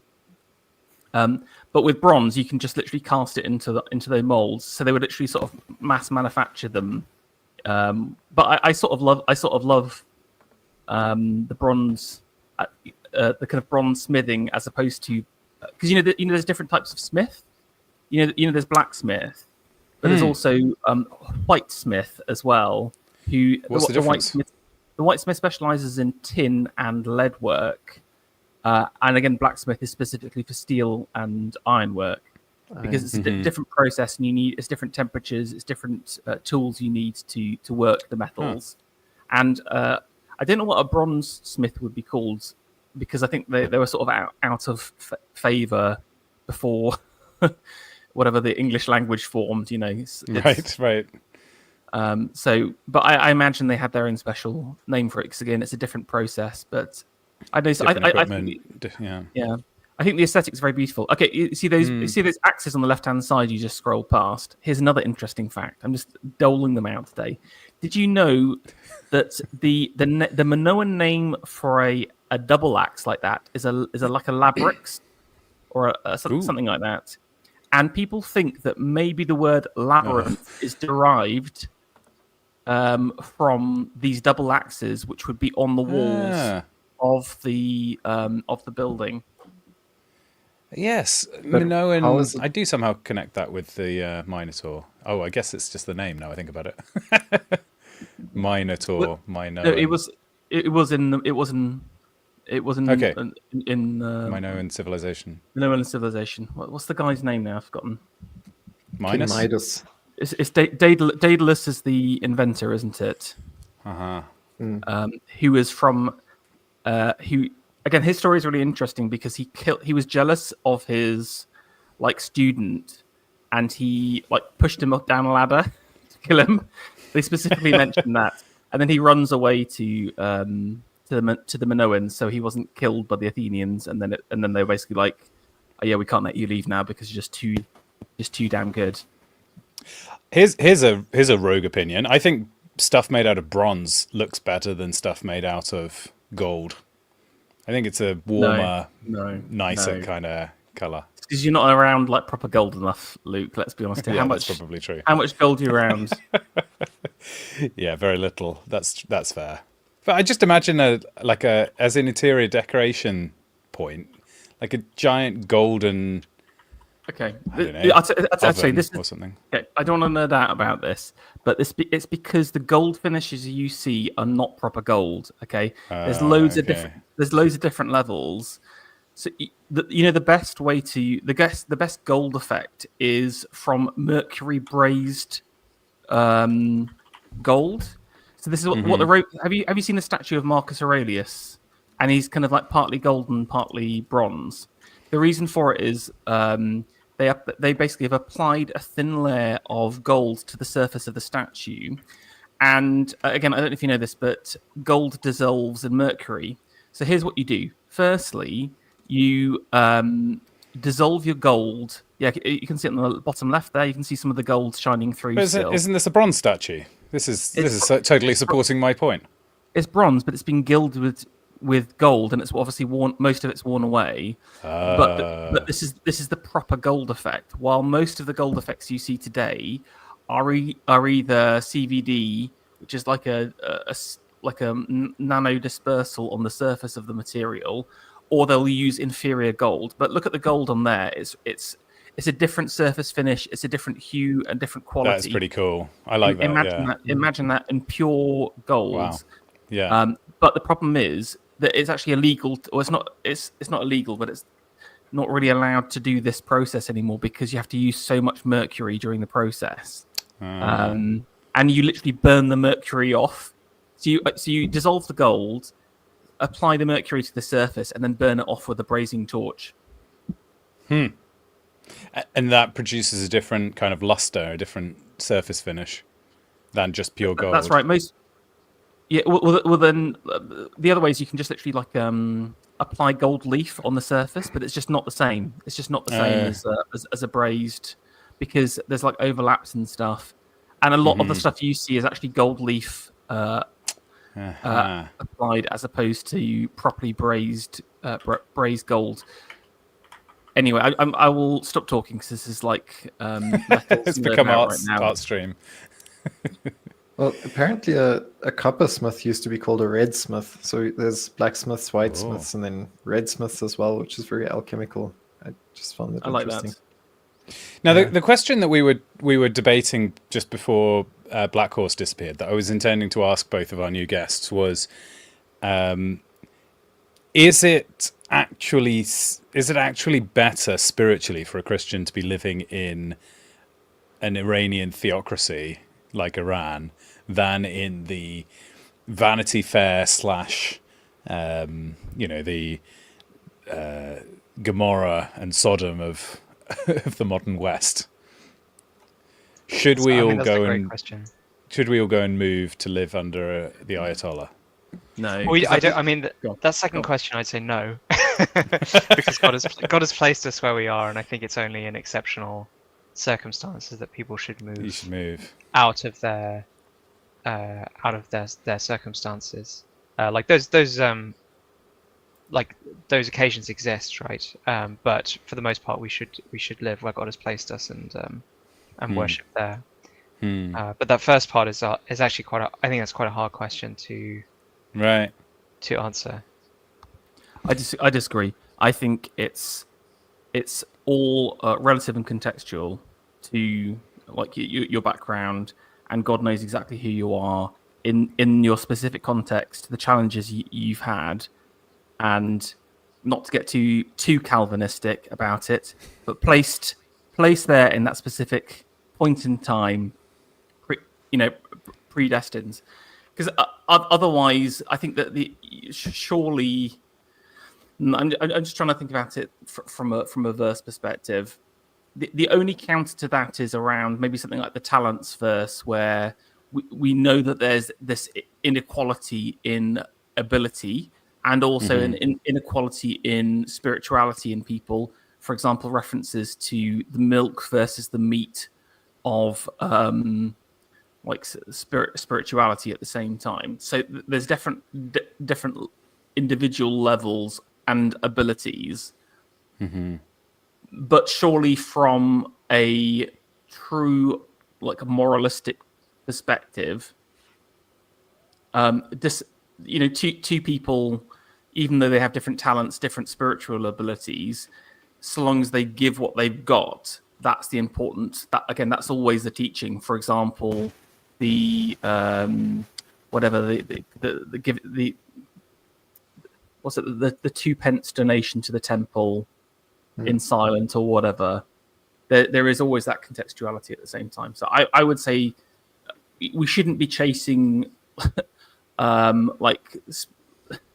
want to be in the most holy place possible or whatever. I think what we should be doing is either because obviously I feel like people are moved by the Spirit to be in specific places at specific times, etc. But to feel that movement, as opposed to trying to Moneyball, how can I maximum? This is sort of like min-maxing spirituality. This is like World of Warcrafting spirituality, which dislike. I mean, I guess interesting. I'm seeing the question a bit differently, because I mean, I could be wrong, but the way I was interpreting it, at least, you were essentially asking, which is a more dangerous place to be as a Christian, or I suppose which is a more difficult circumstance, right? Right. One in which you're in physical peril, because in Iran, obviously, I mean, I don't know loads about the situation of Christians there, but I know it's not very good, and that there's sort of genuine physical persecution of Christians. Yes.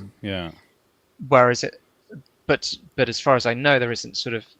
I mean, in the West, we do have an extreme, overt sort of propagandistic form of persecution, which is different. It's not physical. It's not, your life is not sort of in immediate danger for the most part in the West, but at the same time, there are many things that make it difficult to retain the faith, simply because of the spiritual state of the society. And I think those two kind of difficulties are quite different in nature, and they're both quite extreme. I think people very often underestimate how difficult it is to be a Christian in the West, mostly because they see sort of physical persecution as being a more difficult thing than the kind of psychological and spiritual kind of difficulties that we have. But I actually don't think it necessarily is. I mean, if you compared the kind of like the rate at which, say, Christians in Iran depart from the faith is almost certainly smaller than the rate at which Christians in the West over the last couple of generations have departed from the faith. And there's a reason for that in the way in which the West like assaults Christianity.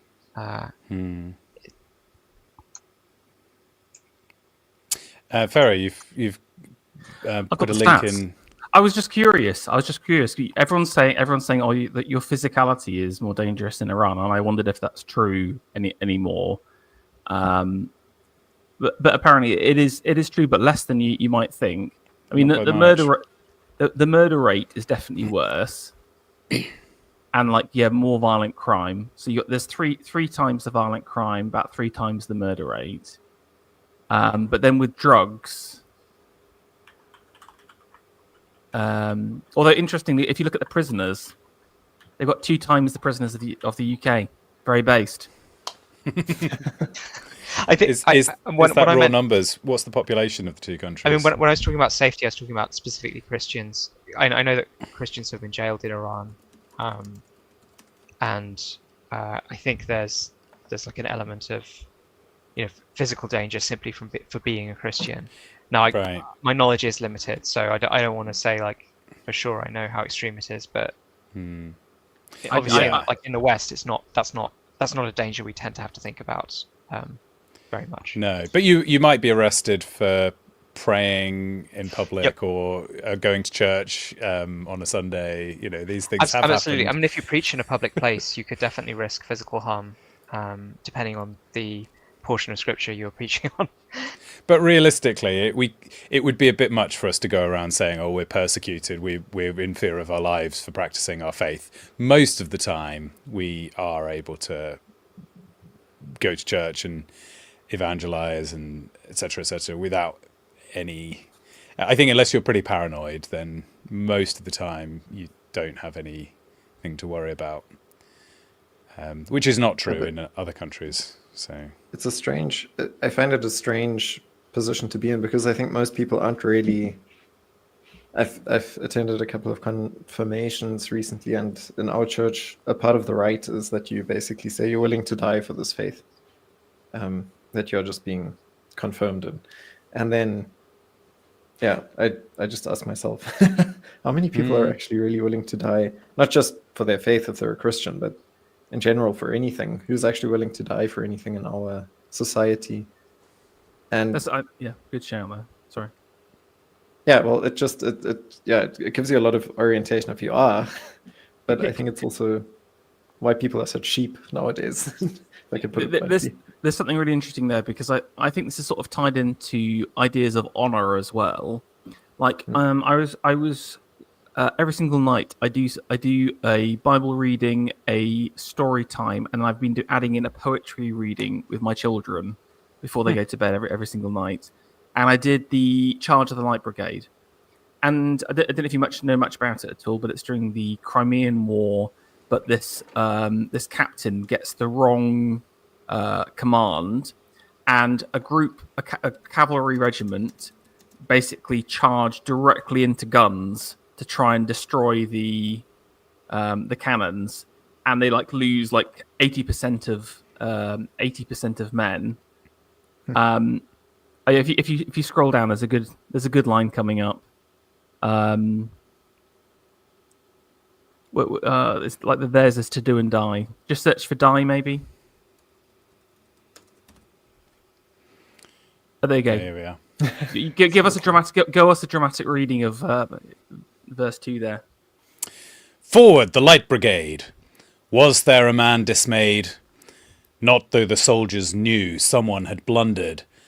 Theirs not to make reply. Theirs not to reason why. Theirs but to do and die. Into the valley of death rode the 600. There you go. But again, I think in our idea, in modern society, if you were to tell people the Victorians held up a group of 600 cavalry officers that charged into cannon fire on some bad orders, people would just look at you and say that they're stupid. But what the Victorians are kind of highlighting, and I think this would also be for earlier generations of the English as well, are again, it's the theirs is not to reason why, but theirs is to do and die. This idea of both service and honor, and kind of offering yourself up, even your life, even though you know what you're doing is wrong, but because of the chain of command, because of mastery, you are going along with it. And again, I think that's going back to Phil's death point. Again, we're very cowardly and almost, it's kind of like almost too logical about stuff. I feel like it's kind of like, well, this doesn't make any sense. Why are you kind of bigging these guys up at all? And I think we've lost something in ourselves where we don't value the basic honor of mankind. Anyway, but that was just something I've kind of seen. We're a very shameless and honorless generation as well. That's very that's cowardly, but also there's something to do with logic as well. Where again, I think we try and rationalize everything. Yeah, exactly. Trying to rationalize things. It's very disembodied, I find, our experience often. And I wonder to what degree screens contribute to that, like the fact that we spend so much time in virtual logical realities and not enough time in our own bodies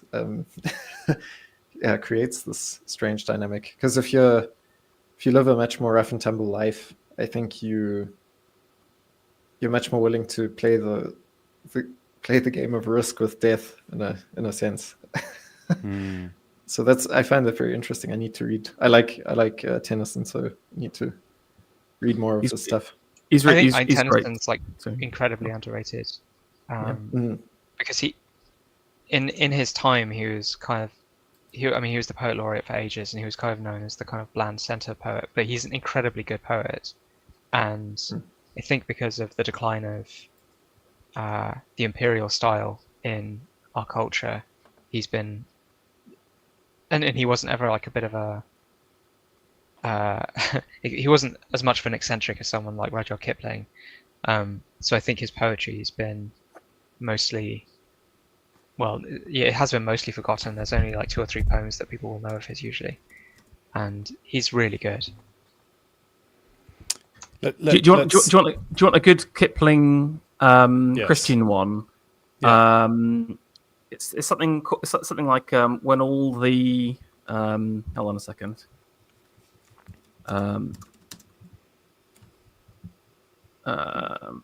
No, hold on. Stall for me. I'll find this.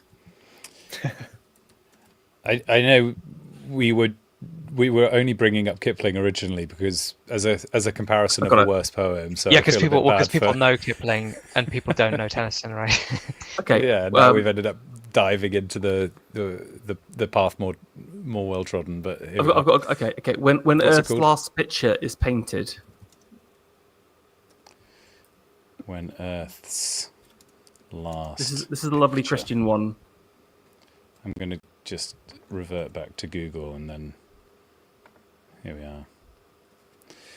Give us another beautiful rendition. It's quite short, so that's why it's acceptable. It's a good choice. Okay. When Earth's last picture is painted, and the tubes are twisted and dried, when the oldest colours have faded, and the youngest critic has died, we shall rest, and faith, we shall need it, lie down for an eon or two, till the master of all good workmen shall put us to work anew. And those that were good shall be happy, they shall sit in a golden chair, they shall splash at a 10-league canvas with brushes of comet's hair. They shall find real saints to draw from, Magdalene, Peter and Paul. They shall work for an age at a sitting, and never be tired at all. And only the Master shall praise us, and only the Master shall blame, and no one shall work for money, and no one shall work for fame, but each for the joy of the working, and each in his separate star shall draw the thing as he sees it, for the God of things as they are. Yeah, beautiful. That I can see why it appeals to you as well. Well, exactly. Again, but Kipling's quite good with his Christianity. Like he's very explicitly Christian many times. I mean, even the infamous White Man's Burden, I believe, it's derived from like Christian thinking. Really, it's like imperial Christian moralism. Really, this is the when you son kind of one, isn't it? No, that's if. This is the naughty poem. I don't know. Are we allowed to have this on stream? It's great. I love this poem. But it's the naughty poem. So, well, maybe we won't read it, but here it is. People should definitely read it though, because I think there's a real innocence to it. At the same time, everyone's really down on it. People don't like it because it's kind of like basically there is a supremacist angle to it. But I think only from a moral and a spiritual perspective, especially Kipling's reading, who is a deeply spiritual man. But is that not the Great Commission, though? Is that not the Great Commission? Is that not a form of like? Is it a kind of British noblesse oblige, a kind of international? But basically, the whole poem is basically about like going out into the world and like effectively, colonizing, taking over, making places better, and not being thanked for it. Right. But the critics of it today would say that this is it's exceptionally Anglo-centric.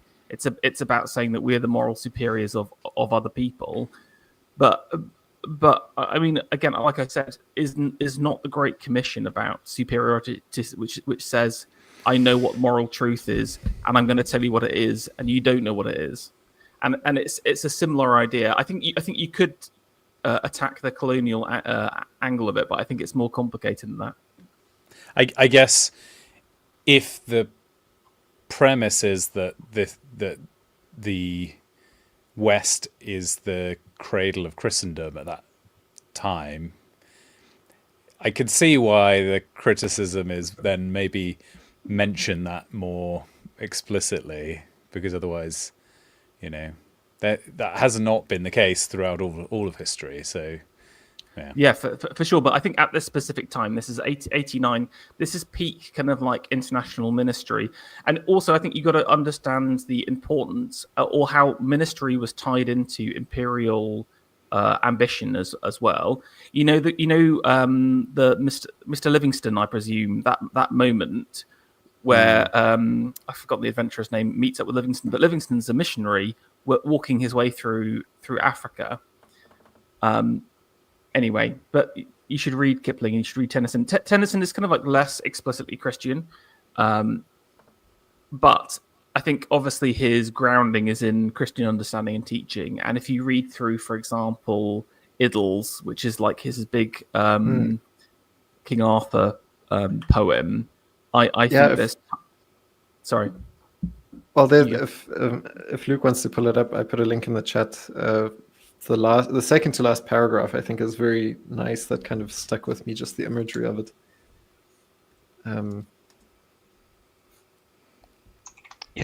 Tennyson himself wasn't. I'm not sure whether he was really a believer or not. He had a sort of doubting tendency to himself, but I think his father was an Anglican clergyman, so. Well, here one can see one reason why his poems of it, are so like infused with Christian imagery. Do you want to pick out something from this particular paragraph? Was that right, Philip? Yeah. Well, yeah. Maybe it was a bit too long to read the whole thing, but it's no. You can give it a read. Do you want to do that? Oh, I can read it. Yes. Yeah. I think your voice is nicer, though, to be honest. But I'm happy to do it if you want, but go ahead. Okay. And slowly answered Arthur from the barge, the old order changeth, yielding place to new, and God fulfills himself in many ways, lest one good custom should corrupt the world. Comfort thyself. What comfort is in me? I have lived my life, and that which I have done may he within himself make pure. But thou, if thou shouldst never see my face again, pray for my soul.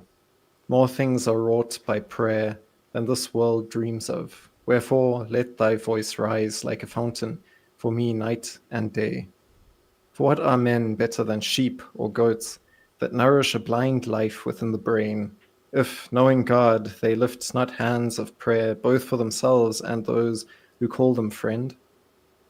For so the whole round earth is every way bound by gold chains about the feet of God. But now farewell, I am going a long way. With these thou seest, if indeed I go.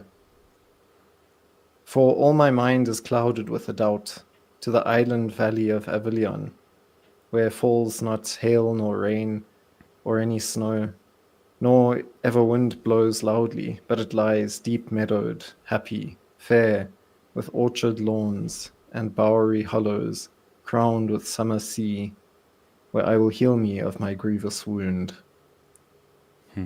That's I like the way prayer is described there, but maybe that doubt that he had is also portrayed here in Arthur's doubt.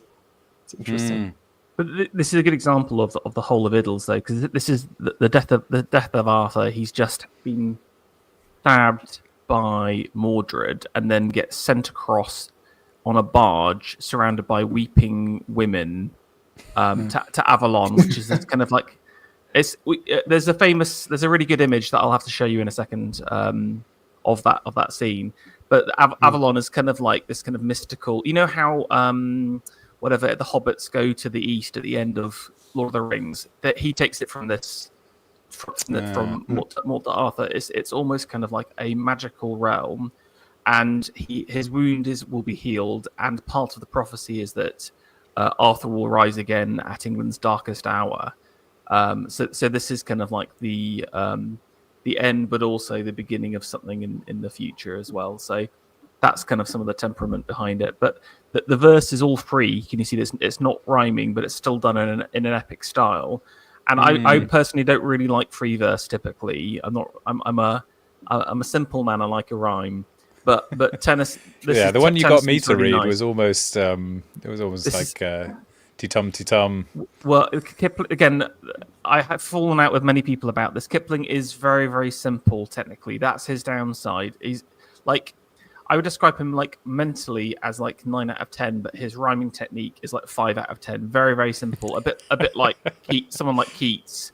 He just like sky and fly and stuff like that. Like, again, if you're being like a rhyme snob, as I am, you would look down upon that, and I do look down upon Kipling a little bit. While again, this is just a little view into this poetry scene, something like free verse is most highly regarded because it's harder to pull together something cohesive without like forcing yourself to rhyme. That's why Wordsworth, who normally does free verse as well, is very highly regarded in the Romantics. Anyway, I'm going to find a picture of this boat so you can chat about this. Well, who would you say is a 10 out of 10 on rhyming? Who does the craft of rhyme well? I was thinking about this the other day. It's like Coleridge in Rime of the Ancient Mariner. But it's hard because he goes all over the place with it. Like he normally does like A B A B A B for like the first half, but there's a specific part which is like based on a Latin, almost like Horace or something like that, which is like A B A B C A C B, something like that, which is I think is really really banging. But it happens. The bridegroom's doors are opened wide, and I am next of kin. The guests are met, the feast is set. Mayst hear the merry din. So that's so you got the wide, but then you got kin, din, met, and set within the same line as well. So it's like an internal rhyme in the line. What do you think of the idea that actually, in terms of rhyme, skill, and meter, actually rap takes it to another level? Let's bring up. Go on then. Who are you bringing? Who's your champion? Who's your rap champion right now? Okay, maybe Biggie or I don't know, then. Snoop Dogg. No, let's bring up a Snoop Dogg lyric. You can choose any song. Chat, please recommend. Yeah, chat. Give us a suggestion. Who's a good? I think who's a good rapper? Just search for Snoop Dogg biggest selling song, and we'll use the lyrics for that. And I want you to just do whichever one comes up first. No. Just search for Snoop Dogg most sold song. Okay, what is Snoop Dogg? Because we've got the little AI thing that comes up with Google these days, haven't we? I mean, in terms of selling rhythm for rap. Like Eric B and Rakim were known as the kind of real sophisticates when it came to that in the 90s. Trouble is, I don't want to read something that's blue. That's going to be the issue here. I don't want to bring down the tone. I mean, their stuff wasn't blue, but it's also more. They tend to use like sub rhythms and sub rhymes. So okay. This is just cheating. This is not. What you're doing is you're choosing like a little subdivision of rap. I'm talking about mainstream stars that are brought in the. Look at this. This is your guy. Is that the guy? No, that was. I'm looking for what's that one? Who am I? What's my name? Okay, there we go. Okay. Okay, fine. No hipster choices. No hipster choices. I've got Tennyson. No, this is a big. This is his big song, right? This is what he's known for. Here we go. Read this out. All right. Read this out from the beginning, not I from don't think the you verse. can read some of these lyrics. Not from the verse. Go back a second. Yeah, no, I've just looked ahead. This isn't a good choice. What's a? But isn't the fact you're not even reading popular rap song which isn't rude? There we go. Aesop Rock. Okay. Lyrics. Well, doesn't 21 Pilots, don't they have rap as well? True. Well, they're well thought of, aren't they? These aren't mainstream rap art. Again, you're choosing edge cases. The fact that you can't even everyone goes on about Kendrick Lamar. Again, I think you'll find that you will not be able to read any of his lyrics as well, sir. Oh no. And well, this is no good. I'm trying to do a pure analysis of the as I grammar said, Eric and B and Rakim, they were. Okay, what I'm trying to do is how do you spell that? I've actually posted the link in the. Oh, great! Yeah, let's do. Okay, I'm comparing. Bring your contender, Pharaoh. Pick a poem, and we'll. To be clear, this was a song that was released in the 80s, so this is like before rap had completely degraded to what it is today. But the actual and I'm not. This isn't Tennyson. just to be clear about that. But the rhyming schemes of some of this stuff is quite sophisticated. Okay, which bit should we analyze here? Any of it? I don't know. It's the been a beginning of very the first long one. time. Start from the top. Start from the top. Come on. Come on. All right. It's been a long time. I shouldn't have left you without a strong rhyme to step to. Think of how many. Think of how many week shows up you slept through. Time's up. Not rhyme. I'm sorry Not I rhyme. kept you. Near rhyme, which is a subtler, more nuanced, advanced flavour of rhyme. So if you can't keep up with that, Pharaoh, because the phoneme in slept through when you hear it pronounced in the sort of 80s African American accent. Oh, I see. That was actually rhyme. Oh, okay, yeah. Well, just when you slur it beyond its original purpose. Again, with that kind of logic, Baron, I can say anything. I can make anything sound like anything. Well, it's like a sub-dialect. I mean, people who rhyme in American English, some of those rhymes do not function in British English. Half the songs we sing are from like Scottish songwriters, and the rhymes don't make sense in hymnody from the middle of the last century anyway. Robert Burns in the Queen's English. It's not going to sound right. Thinking of this, you keep repeating. You miss the rhyme from the microphone soloist. So you sit by the radio, hand on the dial. Soon as you hear it, pump up the volume. Where's the rhyme here? Soloist and volume. Dial soon. Volume. Oh, volume. No, great. Thank you. Yeah. Dance with the speaker till you hear it blow. Then plug in the headphone, 'cause here it go. It's a 4-letter word. Is that a Blue reference? Oh no. When it's heard, it control your body to dance. You got it, soul. Detects the tempo? Surely direct. Oh, detects. Detects the tempo like a red alert. Reaches your Rolex and let it work. Now, notice this line also had a lot of alliteration there, because you have red alert, reaches, reflex. True. Speaking of reaches, I mean, there's a lot of reaching going on in the analysis. I think alliteration is a much lower ability it's the worst. compared to rhyme. I have to disagree with you both. Really? I want to see if you got to bring a good alliteration bit. I'll see it. Yeah, Philip, if your task now is to go and find us some skillful alliterative Anglo-Saxon verse. Or text. Pharaoh, do you have your contender that we can put up against?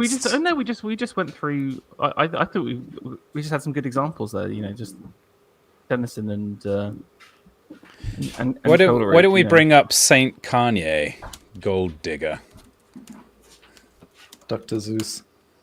Dr. Zeus. Here we go. I hope Kanye's latest song has some. All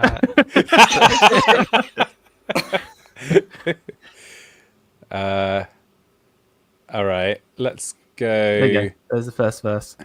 Okay, the first verse. Hold on. The page is freezing because it's brought up so many adverts. Yeah, okay, fine. So, video. in my finest RP, Cutie the Bomb met her at a beauty salon with a baby Louis Vuitton under her underarm. She can tell. I can tell you rock. I can tell by your charm. Far as girls, you got a flock. I can tell by your charm and your arm, but I'm looking for the one. Have you seen her? My psychic tell me she looks like Serena. She owns a donkey, like Serena does. Oh, yeah, that makes sense. And then I think, if I remember, he says Jennifer Lopez for kids. So he's making Serena, Jennifer, and kids rhyme. But they don't. There's just he's replaced the vowels in those words. Okay, you got the kids, but then they got their friends. I pull up in the Benz. They got up on N. We went to the den, and then they had to pay. So, are we giving him credit for putting in 6? I mean, this is better. This internal is rhymes. better than the last one. I'm sorry, Barry. You just don't get it. From what I heard, she got a yeah. Let's do what's the second verse? I'm skipping out there. 18 years. 18 years. She got one of your kids. Got you for 18 years. I know somebody paying child support for one of his kids. Years and kids there. His baby's mom. Start say kids from now on, like as a meme. No one will know what we're talking about apart from his baby mama's car and crib is bigger than his. You'll see him on TV any given Sunday, wins the Super Bowl and drives off in a Hyundai. Is a Hyundai known as like a super high end? I think of them as kind of fairly middle of the road. Yeah, I think Korean cars are well respected, but. Oh no, that's the point, isn't it? Because he wins the Super Bowl, so he should be loaded, but he only gets to drive off in a Hyundai rather than like a Benz, as was previously mentioned. She was supposed to buy your shorty being AVE for your girl, I think. Tycho. No, but also shorty can also be your child as well. Oh, is that right? Depending on the vernacular setting and context. I see. Okay. She went to the doctor, got lipo with your money. Well, that that's a very 90s reference because nowadays you wouldn't be wanting to be thinner, would you? Liposuction, that's old. It'd be more like filler with your money if you rewrite this, wouldn't it? She walking around looking like Michael with your money. Is that Michael Jackson? That's a funny rhyme. It's a good rhyme and it's funny as well. But like and here he doubles down. Should have got that insured Geico for your money. Look, I would describe it as kind of like a little bit like Juvenal, if you've ever read him. He's kind of like a Roman poet, but he's kind of like quite crude, and then like slags off a lot of like his contemporaries at the time in amusing ways. I mean, I think definitely the rhyming is better in here without a doubt, and also it's like better written and funnier as well.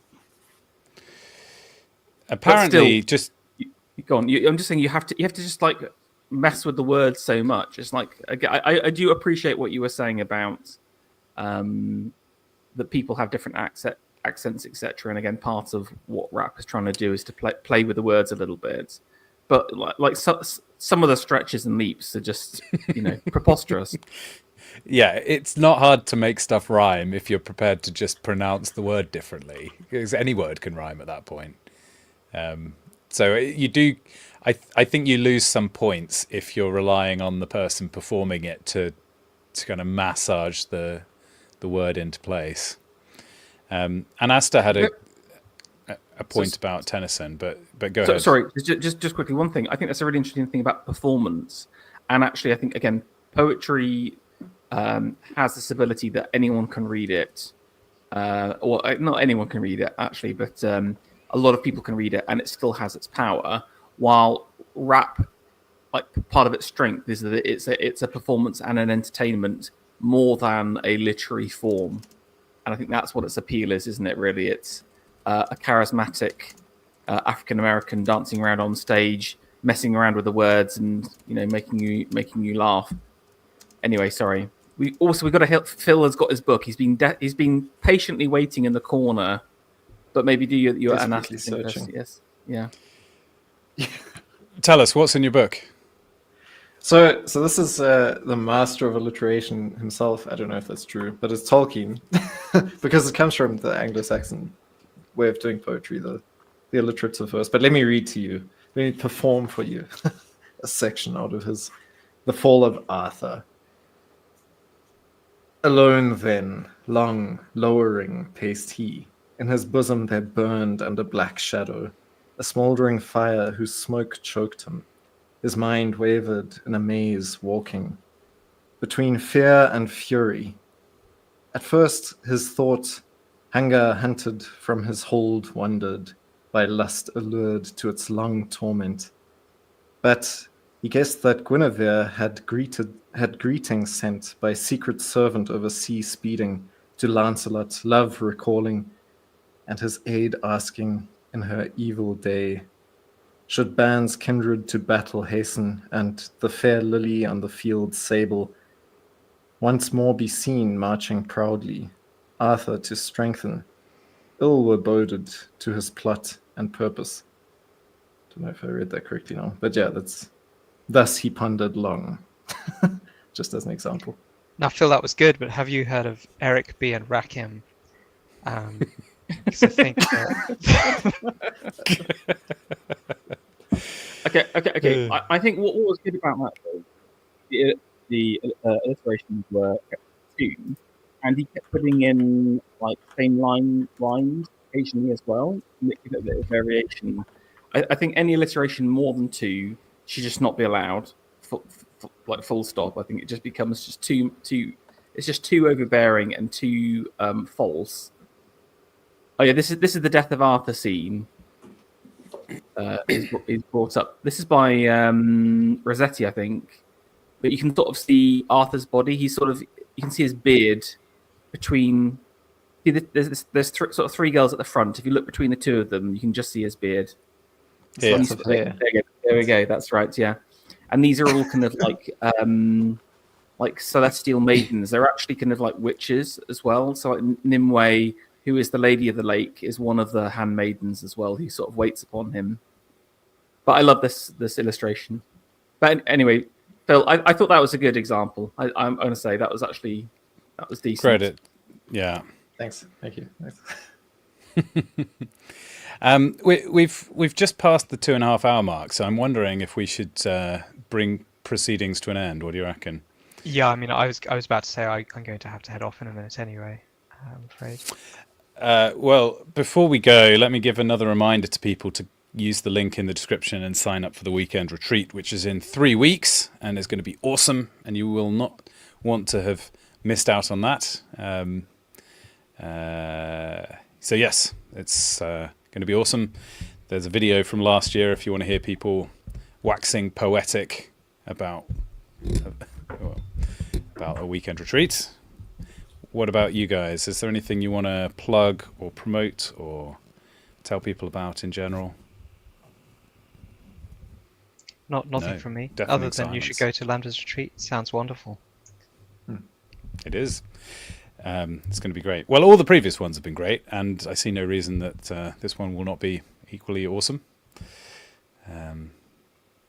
Pharaoh, Philip? I could, because we had alliterative poetry. I've been working through Beowulf on my Roots of Day YouTube channel, so that might be interesting for those interested in alliterative verse. We presumably do. We filtered out to the poetic few of my subscribers by this point, surely. It is all part of the plan. Yeah, exactly. Just following on from that, I was on Phil's channel to check out my stream with him. That was quite fun.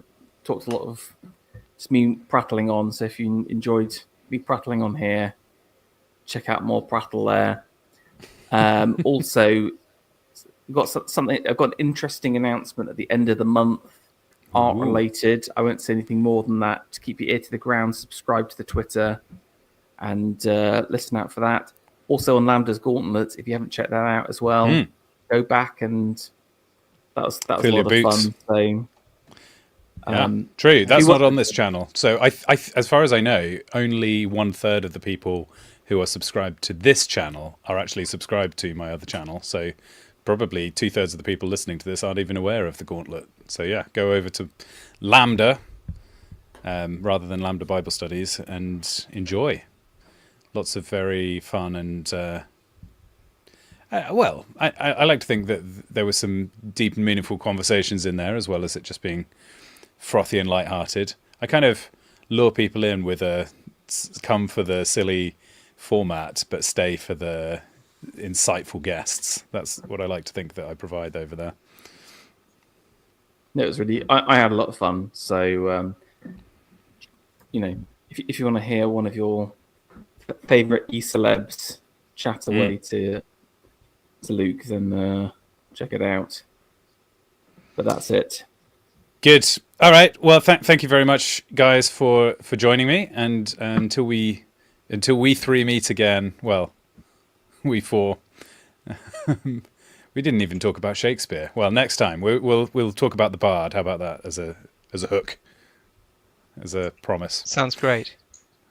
Good night, everyone. Thank you for having us. It's been a delight.